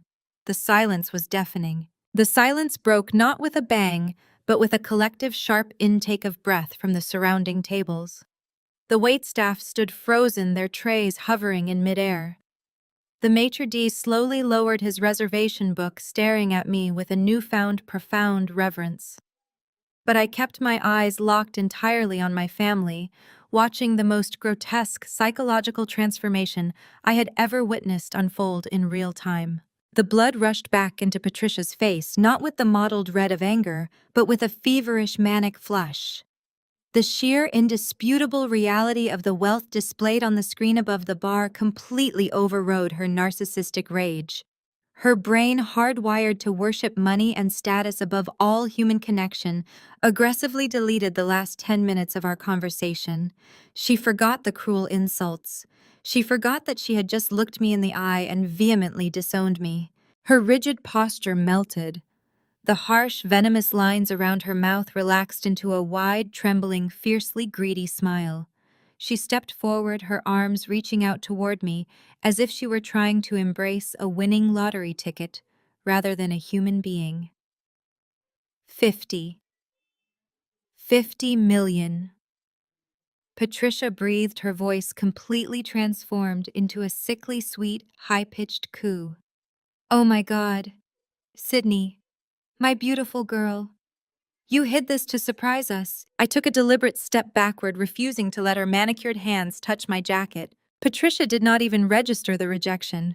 She was already spinning a new reality, weaving a delusional narrative where we were a perfect unified front. Oh, you brilliant thing! Patricia laughed, a shrill, hysterical sound that echoed in the alcove. I knew it. I always knew you had a head for numbers. You sat there letting us panic about your father's retirement just to test us. Well, you got us. You really got us, darling. This changes everything. We can fix all of this tonight. As if triggered by a hidden switch, Brittany stopped crying instantly. The hysterical, hyperventilating sobs that had racked her body moments ago simply vanished. The tears stopped falling. She wiped her face with the back of her hand, her expression clearing with terrifying speed. The spoiled victim routine was discarded instantly, replaced by the familiar entitled arrogance she had worn her entire life. Sid Brittany shrieked, her voice vibrating with pure, unadulterated greed. We can finally buy that yacht. We can pay off Andre's debts. She lunged forward, crowding in next to our mother, her eyes wide and shining with the reflection of my money. We can hire the absolute best defense attorneys in the country for Andre. Brittany babbled, her words tumbling over each other in her rush to spend my capital. They can make those federal charges disappear. It is just wire fraud. The best lawyers handle that every day. And you can cover the country club dues so we do not lose our membership. Oh my God, Sydney, we need to go to Milan to celebrate. You have to take us shopping. I stared at her, genuinely repulsed. Less than 2 minutes ago, she had called me a bitter, jealous loser who was trying to destroy her happiness. Now she was planning my itinerary for a European shopping spree. It was a masterclass in sociopathic entitlement. Andre, sensing the miraculous shift in the room, smoothed the lapels of his wine-stained shirt. The sheer terror of federal prison was temporarily eclipsed by the proximity to $32 million in liquid cash. He flashed his signature salesman smile, completely ignoring the fact that I had just handed over a dossier proving he was a criminal. Sydney, listen to me, Andre said, stepping up beside his wife, his voice dripping with false camaraderie. I always knew you were the smartest person in the room. This capital injection is exactly what my fund needs. We keep the wealth in the family. You become the primary shareholder. I can take that $32 million and double it in the tech sector before the end of the fiscal year. We will be unstoppable. My father lifted his head from the table. The gray pallor of his skin remained, but a desperate, pathetic hope sparked in his weak eyes. He looked at me, a trembling smile pulling at the corners of his mouth. You really have it, pumpkin? Richard asked, his voice shaking. We are not going to lose the house. You are going to save us. Uncle Robert watched the display with absolute revulsion. He took a step away from his sister and brother-in-law, shaking his head in sheer disbelief. Have you people lost your minds? Robert demanded, his voice cutting through their manic celebration. She just showed you proof that Andre is running a Ponzi scheme, and you are asking her to fund it, Patricia. You just told your own daughter she was dead to you. Patricia waved her brother off without even looking at him. Shut up, Robert. This is a family matter. We were just emotional. Sydney knows we love her. She turned back to me, her eyes practically glowing with financial lust. We need to get you a proper wealth management team, darling. Your father and I know the best people at Morgan Stanley. We will set up a joint family account tomorrow morning to handle the tax burdens and distribute the funds properly. I looked at the four of them. Patricia already plotting to seize control of my assets. Brittany tallying up luxury purchases in her head. Andre attempting to pitch me the very scam I had just exposed. Richard waiting cowardly for me to write a check and absolve him of his lifelong failures. They were parasites circling a fresh host completely devoid of shame or self-awareness. I did not feel anger. I felt an incredible icy clarity. I looked directly into my mother's manic, smiling eyes. "Are you entirely delusional?" I asked, my voice low, dropping the temperature in the alcove to freezing. "Do you honestly believe I sat through 3 decades of your psychological abuse, your constant belittling, and your absolute worship of Brittany, just to hand you the keys to my empire the moment I succeeded?" Patricia's smile faltered slightly, but she maintained her grip on her fantasy. "Sydney, stop holding a grudge. We are a family. We share our blessings. There is no we." I stated, my tone absolute and final. I am not paying for a yacht. I am not hiring defense attorneys for a man who belongs in federal prison. And I am certainly not opening a joint account with the woman who just told me to die alone. Brittany gasped, stepping forward. "You cannot do that. We need that money. You have more than you could ever spend. It is not fair." "Fair," I repeated, looking at my sister with clinical detachment. "You are about to learn exactly what fair looks like in the real world, Brittany." I turned my attention back to my parents. The panic was slowly returning to Richard's face. Patricia was gripping the edge of the table, her knuckles white as the reality of my rejection began to penetrate her greed. "You think I am going to write a check and save your estate?" I asked smoothly. "Mom, Dad, I did not just claim the winnings today. The Azure Trust has been operating quietly for over a week. Do you want to know what my very first commercial acquisition was?" I just stared at them. I reached for my crystal water glass, the ice clinking softly against the rim, and took a slow, deliberate sip. The contrast between my absolute stillness and their manic, vibrating greed was stark. They were panting like starving dogs, completely blinded by the $32 million figure still glowing on the television screen behind me. Patricia was practically vibrating, ready to launch into another high-pitched monologue about family accounts and shared wealth. Brittany had a manic gleam in her eye, her hands twitching as if she were already grasping the steering wheel of the yacht she felt entitled to. Andre stood frozen, a desperate, sweaty mess waiting for his bailout. But it was my father who made the next move. Richard realized that Patricia's aggressive, demanding approach was failing to penetrate my armor. He recognized that the dynamic had shifted, and he decided to deploy a strategy he had not used since I was a child. He decided to play the wise, benevolent patriarch. He stood up from his chair. He smoothed the front of his wrinkled suit jacket, cleared his throat, and adopted a tone of solemn, fatherly gravity. It was a performance designed to project authority and deep, unconditional love. "Sydney, look at me." Richard began, holding his hands out in a gesture of peaceful surrender. "We need to calm down. All of us. We have let emotions run high tonight, and things were said in the heat of the moment that nobody truly meant." I kept the glass to my lips, watching him over the rim. I did not nod. I did not blink. "We have had our fights," Richard continued, his voice dropping into a gentle, pleading register. "Every family has their disagreements. We are imperfect people.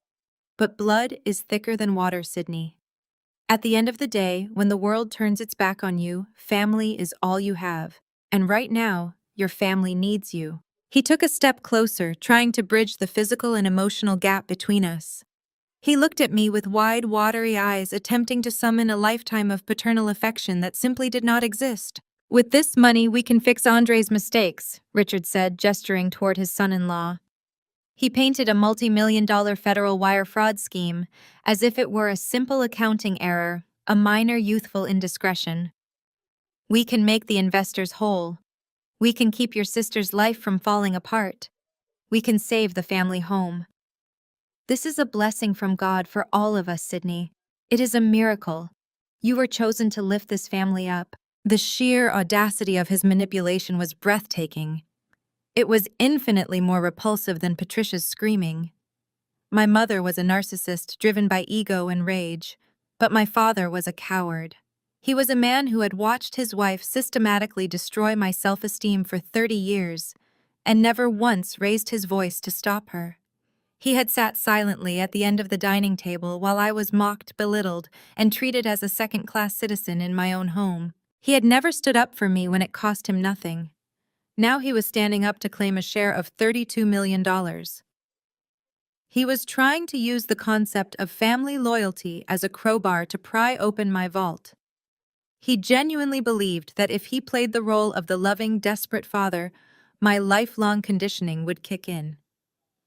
He thought I would revert to the desperate approval-seeking daughter who would do anything to earn a single scrap of his affection.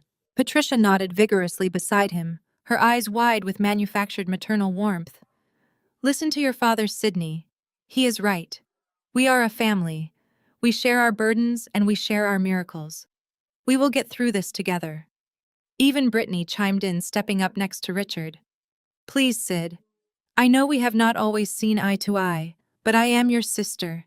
You cannot just let me lose everything. You cannot let them take our parents' house. It is the home we grew up in. It is our legacy. I looked at the three of them standing shoulder to shoulder in a unified front of absolute shameless greed.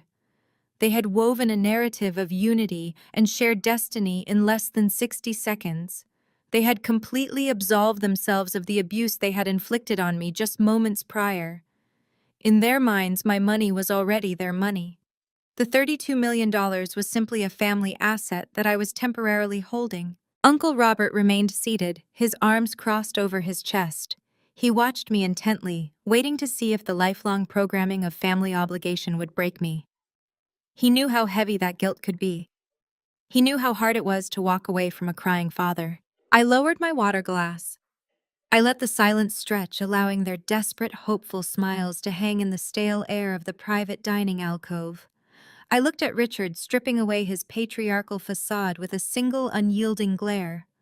I saw exactly what he was, a weak, desperate man trying to manipulate his way out of the ruin he had financed. You want to fix Andre's mistakes? I said, my voice completely flat, echoing slightly in the quiet space. You want to pay off the investors he defrauded. You want me to view this as a blessing for all of us. Yes. Richard breathed, a relieved smile breaking across his face. Yes, exactly. We can handle it all tomorrow. And you want to save the family home? I continued, tilting my head slightly. The legacy. Patricia nodded, stepping forward to reach for my hand. Of course, darling. It is the most important thing. I pulled my hand back, stepping away from her reach. I looked directly into my father's hopeful, tear-filled eyes. I did not raise my voice, but every word struck like a physical blow. Save the family home, I asked quietly. Dad, you do not own the family home anymore. The words hung in the air, freezing the desperate, hopeful smiles on their faces. Richard blinked, his brow furrowing deeply, as if I had just spoken a foreign language. He looked at Patricia, then back at me, his mind completely unable to process the statement. What are you talking about? Richard stammered, his voice thin and hollow. Of course we own it. We have lived in that house for 30 years. It is the foundation of this family. I did not answer him immediately. Instead, I reached down to the sleek leather briefcase resting against the leg of my chair. The metallic click of the brass locks echoing in the silent alcove sounded like the racking of a shotgun. I opened it one last time. I reached inside and withdrew a thick, crisp stack of legal paper. The overhead chandelier light caught the official embossed seal of the state of Florida, pressed heavily into the top page. I placed the stack face down on the mahogany table, keeping my hand resting lightly on top of it. You owned the equity. Dad, I corrected him smoothly. But you remortgaged the property 3 years ago to pay for Brittany's lavish destination wedding in Lake Como. You took out a massive line of credit to maintain the illusion of generational wealth that Mom demanded for her country club luncheons. And you held that note with Chase Bank. We have never missed a single payment. Patricia snapped, her voice rising in a shrill, defensive panic. We are perfectly fine. You are just trying to scare us because you are angry. I shifted my gaze to Andre. He was suddenly sweating profusely, his collar looking entirely too tight. He took a small step backward, trying to physically distance himself from my parents. You were perfectly fine, I said, holding Patricia's gaze before flicking my eyes back to Andre. Until 3 months ago, when your golden son-in-law convinced you to transfer your liquid assets into his so-called high-yield tech fund. He promised you a 40% return. You gave him your cash reserves, Dad. You gave him the very money you used to automatically pay the mortgage. Richard turned slowly to look at his son-in-law. The older man's face drained of whatever color it had left. Andre Richard whispered, his voice trembling. You said those returns were guaranteed. You said the automatic bank drafts would be covered entirely from the interest. Andre raised his hands defensively, backing up another step. Richard, listen to me. It is a temporary liquidity issue. The market shifted unexpectedly.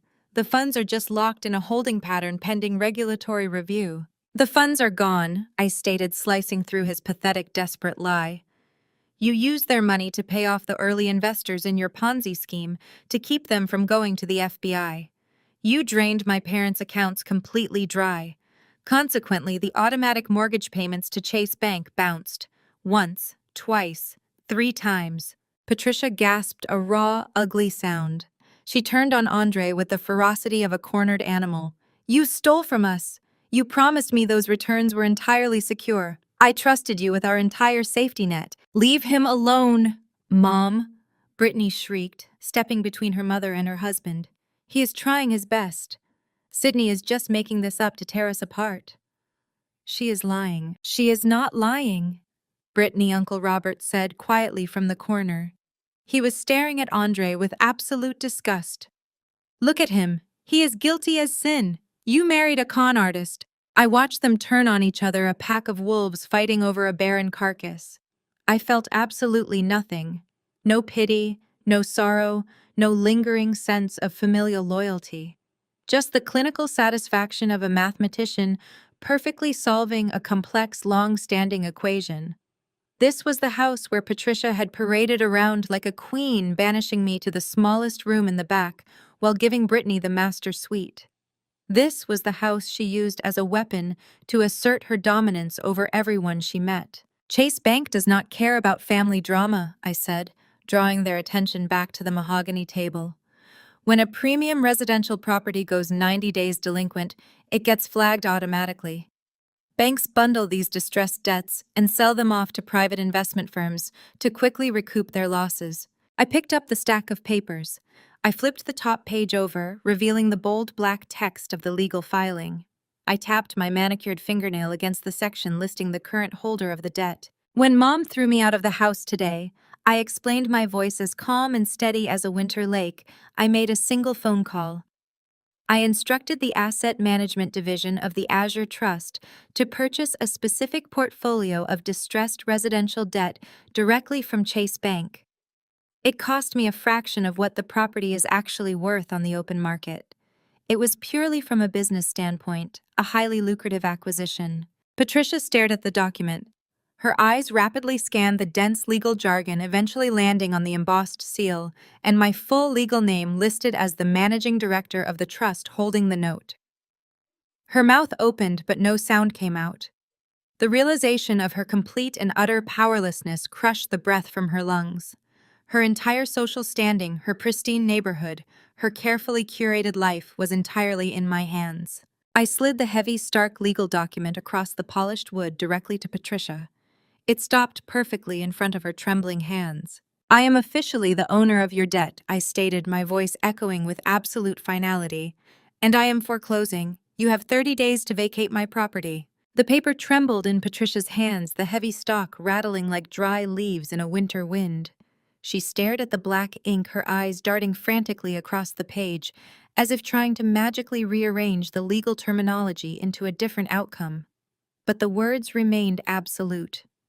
The official seal of the state of Florida did not alter. The name of the holding company, my trust, stared back at her with uncompromising authority. The manic, greedy glow that had illuminated her face just moments prior extinguished instantly, replaced by a ghastly, bloodless white. Her perfectly curated reality, a world constructed entirely of country club lunches, leased luxury vehicles, and the illusion of generational superiority, completely fractured. A sound tore out of Patricia's throat. It was not a word, it was a guttural, primal scream of pure defeat. The noise ripped through the elegant dining room of the restaurant, shattering the refined ambiance. Diners at adjacent tables physically jumped in their seats. Waiters froze mid-step, champagne flutes rattling on their silver trays. The maitre d' took a hesitant step forward before stopping, clearly unsure how to handle a catastrophic emotional breakdown in his premier alcove. "You can't do this!" Patricia shrieked, slamming her palms flat against the mahogany table. The silverware clattered loudly. "I am your mother. We will be homeless." Tears of sheer, unadulterated terror streamed down her face, ruining her expensive cosmetics. She was not crying out of maternal heartbreak or regret for the decades of psychological torment she had inflicted upon me. She was crying for the house. She was mourning the loss of the massive, custom-built kitchen she used to impress her superficial friends. She was weeping for the master suite and the grand staircase. She was terrified of the social humiliation that awaited her when the moving trucks pulled up to seize the estate. I sat perfectly still, completely immune to her hysteria. I did not flinch at the volume of her voice or the wild, erratic flailing of her arms. I looked at her with a clinical, freezing detachment. "You literally threw my bags onto the driveway and told me to figure it out," I stated, my voice cutting through her sobbing with surgical precision. Patricia choked on a breath, her eyes widening. I leaned forward slightly, resting my forearms on the table, forcing her to hold my gaze.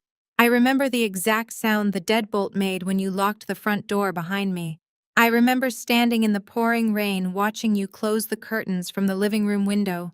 You looked at a young woman with nothing, a daughter who had just lost her job and her apartment, and you smiled. You told me I was a financial parasite. You told me to figure it out." I picked up my water glass, taking a slow, measured sip, before setting it down on the coaster with a soft, final thud. "I figured it out," I told her, my tone devoid of a single drop of mercy. "Now it's your turn." Richard collapsed backward into his chair as if his skeleton had been instantly removed. The patriarchal mask he had tried to wear just minutes ago had completely dissolved, leaving behind a weak, hollow shell of a man. He covered his face with his hands, letting out a low, pathetic moan. He finally understood the absolute finality of the situation. There would be no miraculous bailout. There would be no quiet, behind-the-scenes family arrangement to save his pride. His financial cowardice had finally caught up to him, and the bill was due in 30 days. Brittany, witnessing the total collapse of her parents, snapped. Her entire existence had been subsidized by the very wealth that was currently vaporizing before her eyes. She whipped her head around her panicked gaze, landing on the man standing next to her. "You told me it was handled!" Brittany screamed violently, shoving Andre in the chest. "You swore to me the investments were generating massive yields. You promised me a new house in the Hamptons. You stole my parents' house. You bankrupt, lying loser." She slapped him across the face, the sharp crack echoing over Patricia's continuous weeping. Brittany was spiraling into a vicious panic attack, realizing that she was no longer the wealthy, untouchable socialite she pretended to be. She was married to a felon, her parents were about to be evicted, and the sister she had relentlessly bullied held the deed to their destruction. "Fix it!" Brittany demanded, grabbing Andre by the lapels of his suit, shaking him frantically. "Fix it right now! Call the bank! Transfer the money back!" Uncle Robert watched the chaotic implosion from the edge of the alcove. He slowly shook his head, a look of profound, quiet vindication settling over his features. He had warned Patricia about spoiling Brittany. He had warned Richard about trusting a fast-talking amateur like Andre with their liquid assets. Now he was simply watching the inevitable consequences detonate. He took a deliberate step backward, physically distancing himself from the toxic wreckage of his sister's family. He looked at me, gave a slow, respectful nod of acknowledgement, and remained silent, letting them burn. Amidst the screaming, the crying, and the physical shoving, Andre remained eerily quiet. The slap from Brittany had left a bright red mark across his cheek, but he did not retaliate. He did not try to soothe his hysterical wife or offer another string of empty financial promises to my weeping parents. His eyes were locked on the thick 50-page dossier resting on the table in front of my father. The compiled evidence of his federal wire fraud, his forged signatures, and his elaborate crumbling Ponzi scheme. Andre's mind was racing, calculating his rapidly diminishing odds of survival. He looked at me sitting calmly at the head of the table, commanding a $32 million empire and holding the absolute proof of his crimes. He realized with terrifying clarity that I was not bluffing. If I had the resources to secretly buy a distressed mortgage from a major national bank just to execute a flawless personal eviction, I absolutely had the resources to hand-deliver his dossier to the Department of Justice. The federal investigators would not give him 30 days. They would kick down his door before sunrise. While Brittany continued to shriek and pound her fists against his chest, demanding he magically produce millions of dollars, Andre slowly reached up and peeled her hands off his suit jacket. He did not look at her. He did not look at my parents. He took a slow, calculated step backward, out of the immediate center of the screaming match. The rest of the family was too consumed by their own financial devastation to notice his withdrawal. Patricia was still crying over the foreclosure document Richard was sobbing into his hands, and Brittany was hyperventilating, staring wildly at her empty future. Andre took another silent step backward, slipping into the shadows at the edge of the private alcove. He kept his eyes fixed on the front of the restaurant, charting the quickest, most direct path through the crowded dining room. He realized with absolute chilling certainty that he was completely out of options. The game was over. The charade was dead. Without saying a single word to his wife or his ruined in-laws, Andre turned his back on the table and began edging swiftly toward the restaurant exit. Without saying a single word to his wife or his ruined in-laws, Andre turned his back on the table and began edging swiftly toward the restaurant exit. He moved with a stiff, unnatural urgency. His polished leather shoes slipped slightly on the marble flooring as he navigated past the velvet booths and crystal centerpieces. He did not look back. He blocked out the sound of Patricia sobbing over her lost mansion. He ignored the frantic, ragged breaths of his wife. His mind was a frantic blur of survival calculations. He needed to reach the valet, retrieve his Porsche, and head straight for the airport. He had a secondary account in the Caymans. If he could just get on a flight before Sydney made a phone call, he stood a fraction of a chance. He brushed past a waiter carrying a tray of oysters, nearly knocking the silver platter to the ground. The waiter hissed a reprimand, but Andre did not even register the sound. His eyes were locked on the grand foyer. The exit. The heavy, etched glass doors of Le Papillon stood 20 feet away. Beyond them lay the cool night air and the promise of escape. He adjusted his jacket, forcing his features into a mask of mild irritation, preparing to wave down the valet. He stepped into the brightly lit foyer. Simultaneously, the heavy glass doors swung open from the outside. Andre almost collided with the first man stepping through the entrance.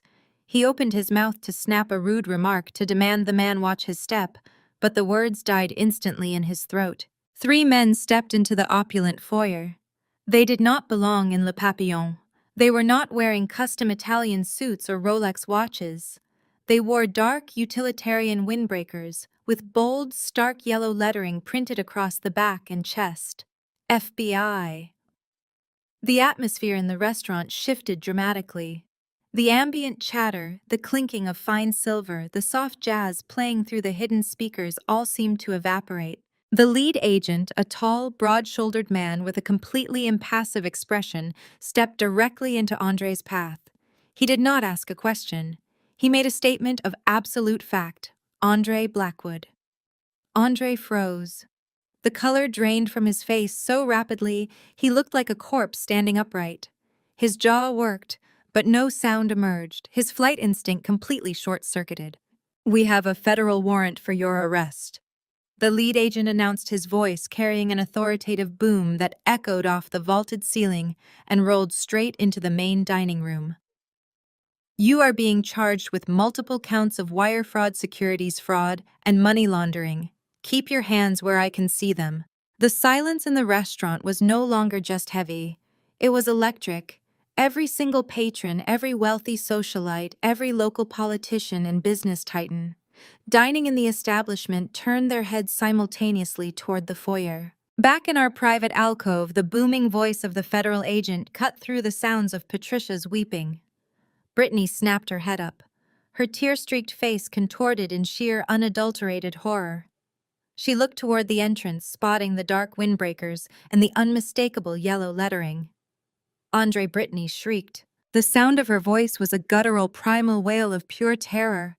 She scrambled out of her chair, her expensive heels catching on the carpet.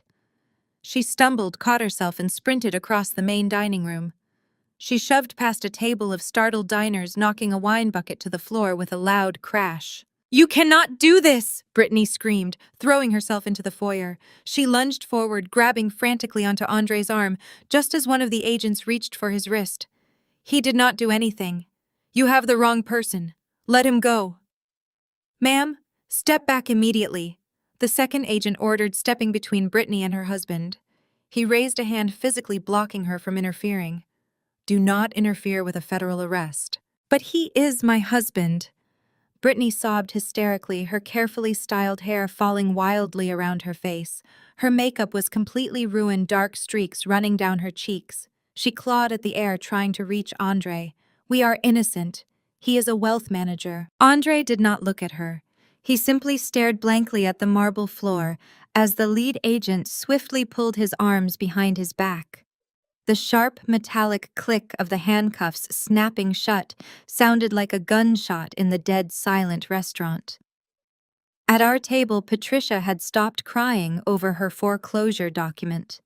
She was standing up, gripping the edge of the mahogany table, her eyes wide and completely glazed over with shock. This was her ultimate nightmare. Patricia had spent her entire adult life meticulously curating an image of flawless upper-class superiority.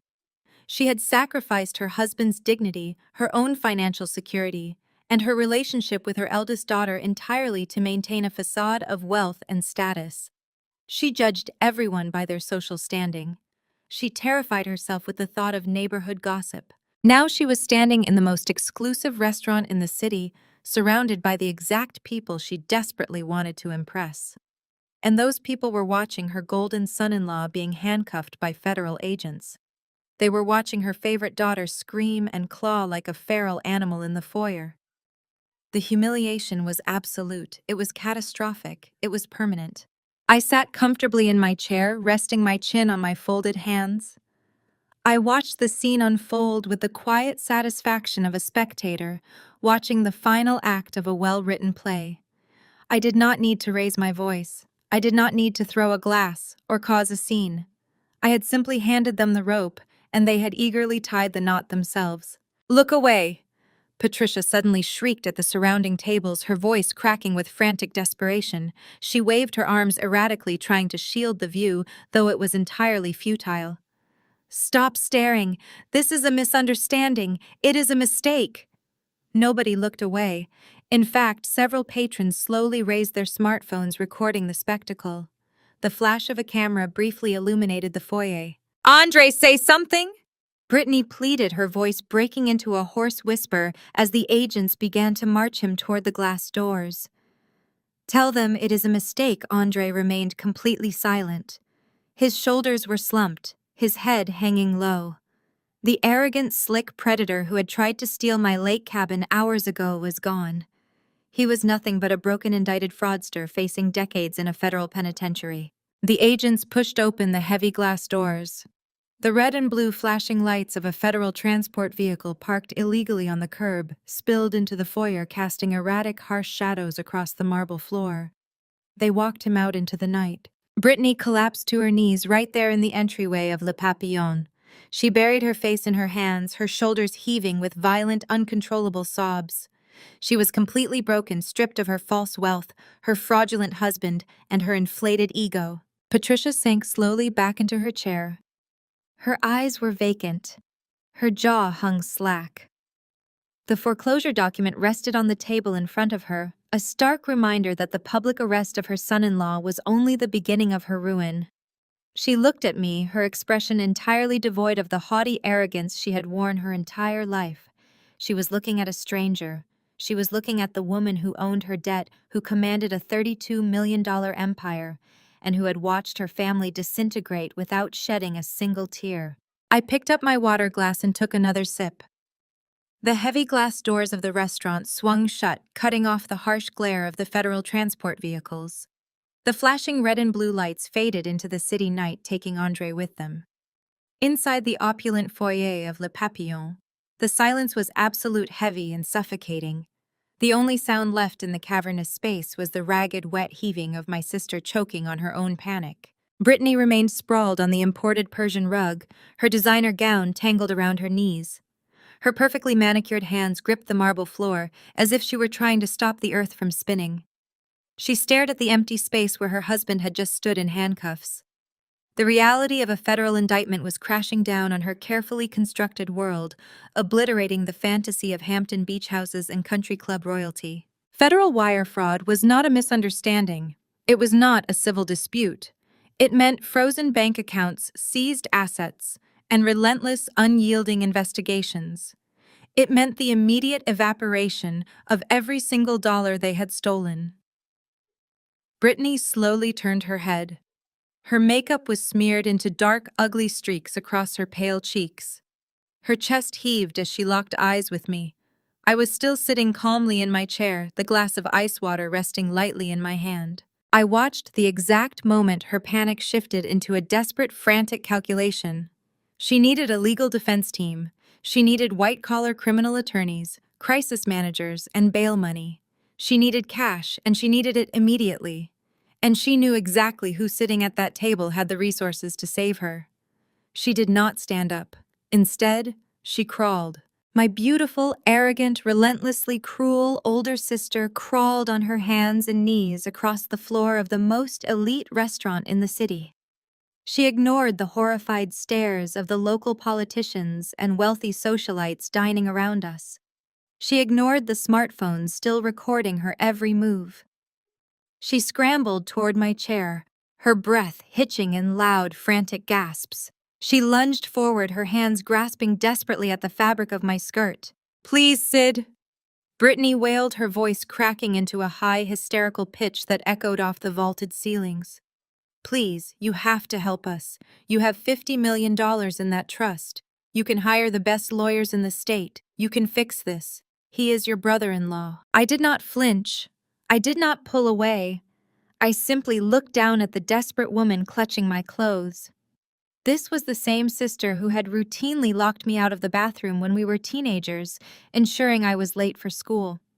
This was the same sister who had mocked my wardrobe, ridiculed my career choices, and proudly stood by while our mother threw my belongings onto the driveway just hours ago. She had never viewed me as a human being. I was only ever a prop in her life, a convenient target for her endless insecurities. Now I was a bank. I set my water glass down on the mahogany table with a sharp, decisive click. I stood up, forcing Brittany to release her grip as I smoothed the wrinkles from my skirt. I took a deliberate step to the side, physically maneuvering around her trembling form.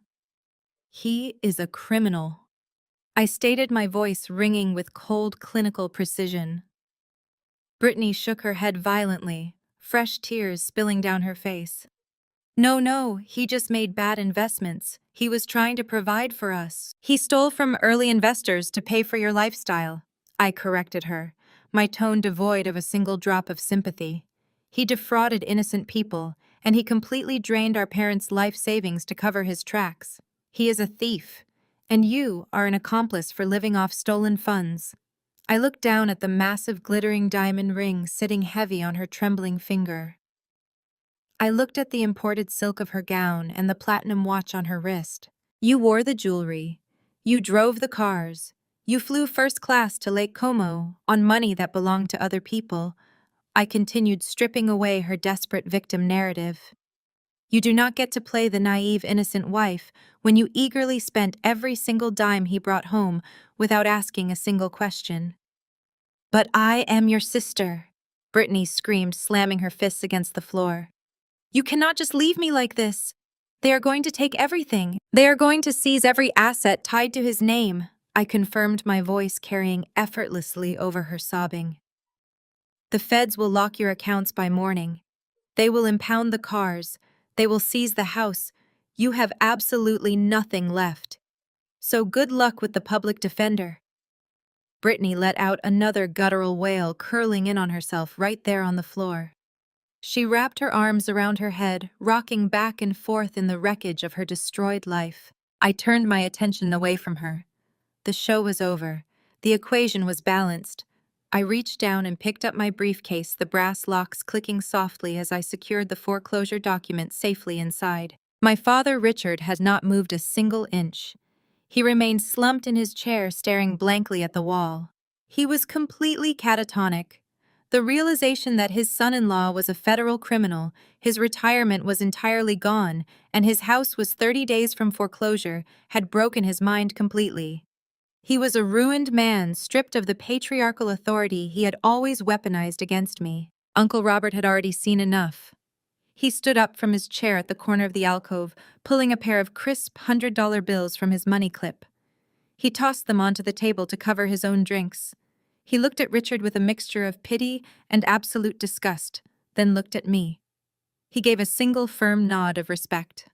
Without saying a word to Patricia or Brittany, Uncle Robert turned and walked out of the restaurant, completely washing his hands of the family he had tried to warn. I adjusted my grip on the handle of my briefcase. I had no reason to stay in this toxic environment for another second. My business here was concluded. I turned my back on the table and took my first step toward the foyer, ready to walk out into the crisp night air and leave them all to the ruin they had so meticulously engineered. "Sydney, wait!" The voice was barely a whisper, hoarse and ragged. I stopped. I turned my head slowly. Patricia had risen from her chair. The formidable, terrifying matriarch who had dictated every aspect of my existence for 30 years was gone. Her shoulders were hunched, her face was a landscape of smeared mascara and deep, profound terror. She was physically trembling, her hands shaking so violently she could barely keep them at her sides. She took a hesitant, shuffling step toward me. She reached out with a trembling hand and gently grabbed my forearm. The grip was weak, lacking any of the sharp pinching control she used to exert. She looked up at me, her eyes completely devoid of pride, arrogance, or superiority. She was utterly broken. "I am sorry," Patricia whispered, tears streaming continuously down her ruined face. "I am so sorry, Sydney. I was wrong. I was so wrong about everything." I stared at her, feeling no satisfaction, only a cold, hollow emptiness. She squeezed my arm, her voice dropping into a pathetic, desperate plea. "Please just pay for the dinner. We don't have the credit limit." I stared down at the manicured hand, clutching the sleeve of my silk blouse. Patricia's knuckles were white, her French tips digging into the fabric with the desperate clawing grip of a drowning woman. For 30 years, those hands had only ever been used to push me away, to point an accusation, or to wave dismissively at my achievements. Now they were clinging to me for survival. I felt a strange cold detachment settling over my skin. "I am sorry," she had said. I let those words echo in my mind. How many nights had I lain awake as a teenager, crying into my pillow, praying to hear those exact words? How many times had I altered my career, my appearance, my very personality, just trying to extract a single ounce of genuine maternal affection from this woman? And now here it was, the apology. It was not born of revelation or love. It was born of an overdrawn American Express card and the looming threat of the public defender's office. I reached over and clamped my hand over her wrist. I did not squeeze, but my grip was unyielding. I pulled her hand off my sleeve, breaking her hold completely.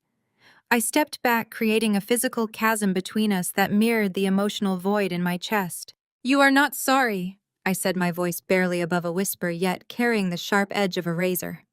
"You are just out of money. You are out of options. And you are terrified because the audience you spent your entire life cultivating is currently watching your empire collapse." Patricia opened her mouth, a fresh wave of tears spilling over her lower lids, taking the last remnants of her expensive foundation with them. "Sydney, please." she begged, her voice cracking.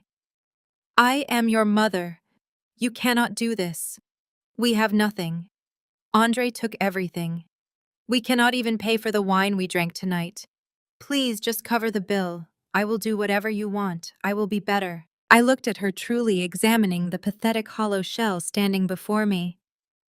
You told everyone here I was a useless spinster who needed to sign away my assets. I stated, my words ringing with absolute clarity in the quiet alcove.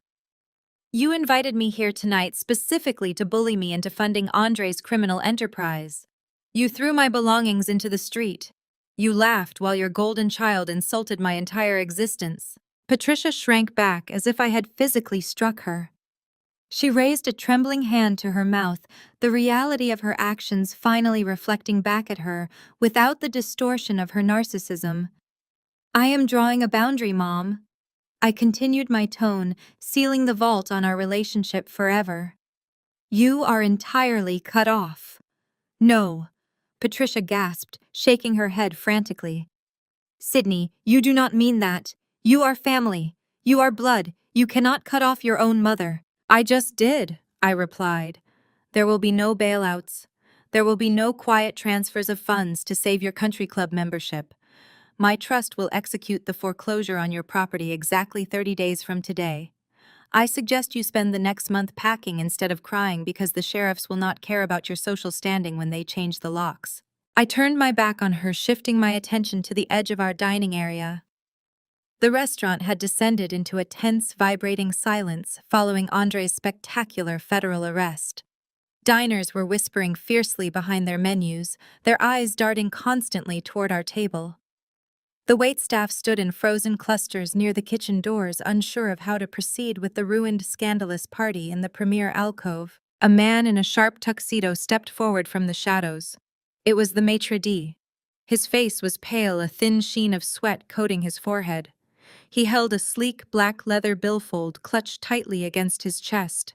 He looked at the empty chair where Andre had been sitting, then at Brittany, who was still curled into a fetal position on the floor, and finally at Richard, who remained catatonic, staring blankly at his own hands. The maitre d' took a hesitant step toward our table, clearing his throat nervously. "Excuse me," he began, his voice trembling slightly. "I apologize for the intrusion, but regarding the final settlement for the evening..." He trailed off, his eyes darting frantically to me. I was the only person standing upright, the only person who appeared remotely capable of conducting a financial transaction. He took another step in my direction, extending the black leather billfold like a desperate offering. I raised my hand, stopping him dead in his tracks. I did not reach for the booklet. I did not open my purse. I simply looked at him with a calm, commanding authority that froze him in place. "The bill for this table is around $4,000, correct?" I asked, my voice carrying clearly over the hushed whispers of the dining room. The maitre d' swallowed hard, nodding quickly. "Yes, madam. Including the vintage Bordeaux and the caviar service, the total is $4,250. I gave him a brief, polite smile. It was the smile of a woman who had just balanced the ledgers of her entire life.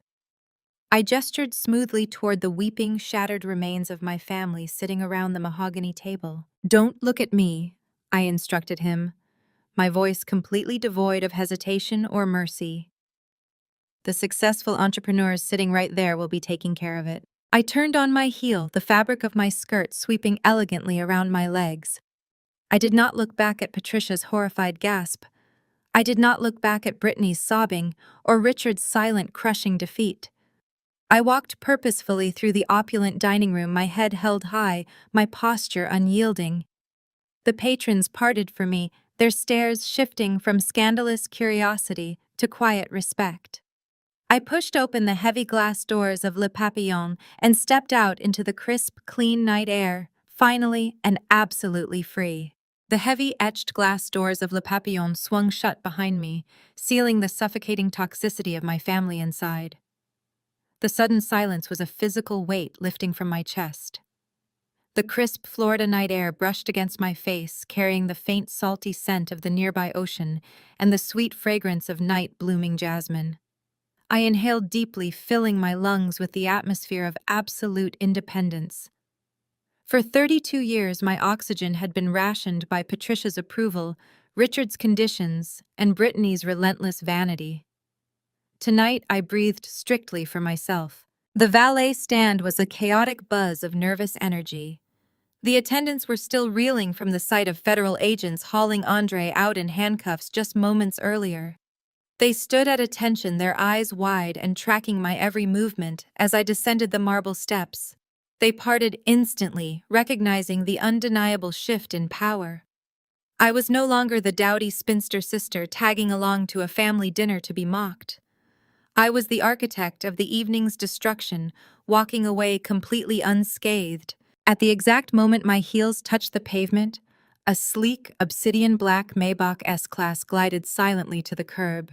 Its polished surface reflected the glowing neon lights of the restaurant's grand marquee. The driver, a tall man in an immaculate dark suit named Marcus, stepped out with practiced efficiency. He rounded the hood and opened the heavy rear door for me, bowing his head in a gesture of absolute respect. "Good evening, ma'am," Marcus said, his voice a steady grounding anchor in the chaotic night. "Is the evening concluded?" "It is, Marcus," I replied, my voice steady and clear. "The evening is permanently concluded." I slipped into the cavernous rear cabin of the Maybach.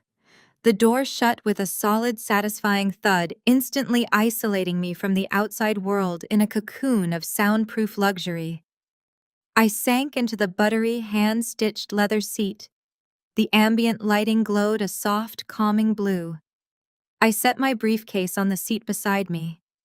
That leather case held the $32 million foreclosure document, the final undeniable nail in the coffin of my parents' fraudulent empire.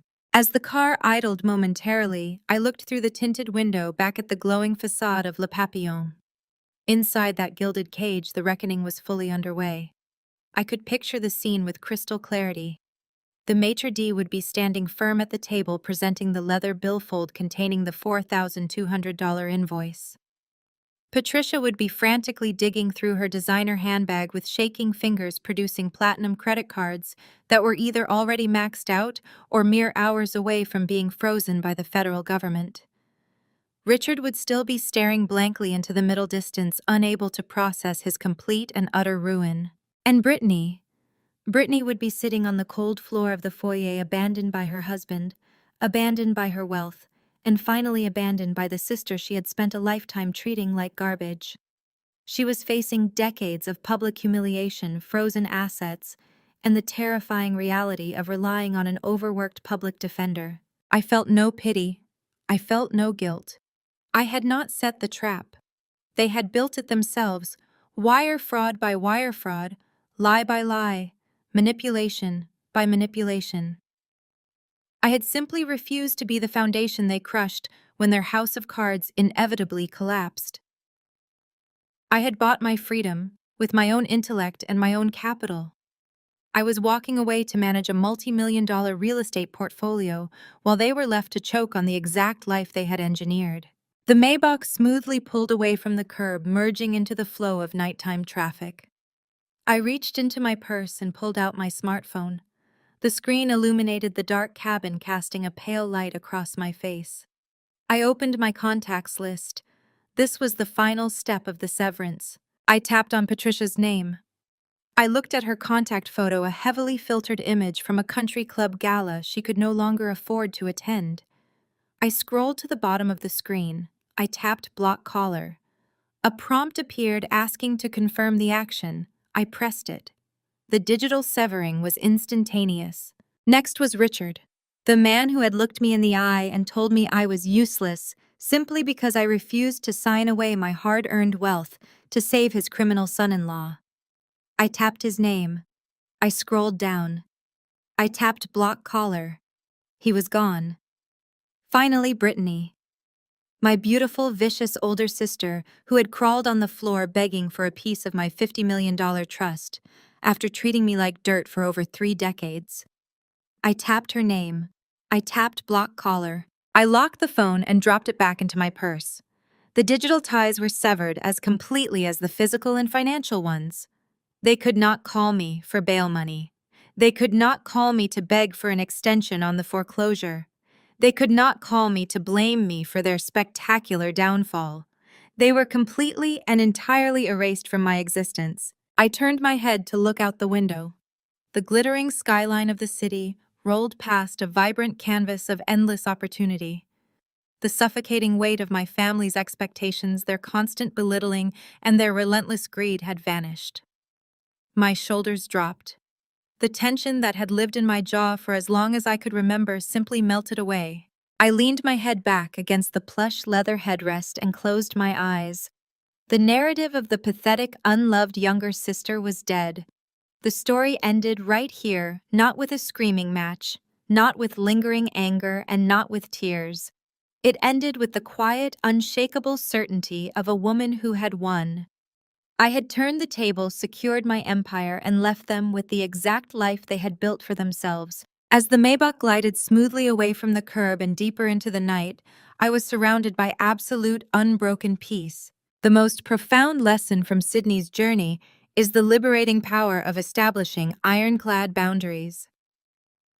Blood relations do not entitle anyone to a lifetime of financial exploitation and emotional abuse. When toxic family members repeatedly attempt to diminish your worth, the healthiest response is often walking away. Sydney realizes that true peace requires cutting off the very people who actively engineered her misery. She refuses to save those who eagerly plotted her downfall, proving that self-preservation is not selfish. True security is built on independence, not toxic loyalty. Share your own thoughts on setting family boundaries in the comments below.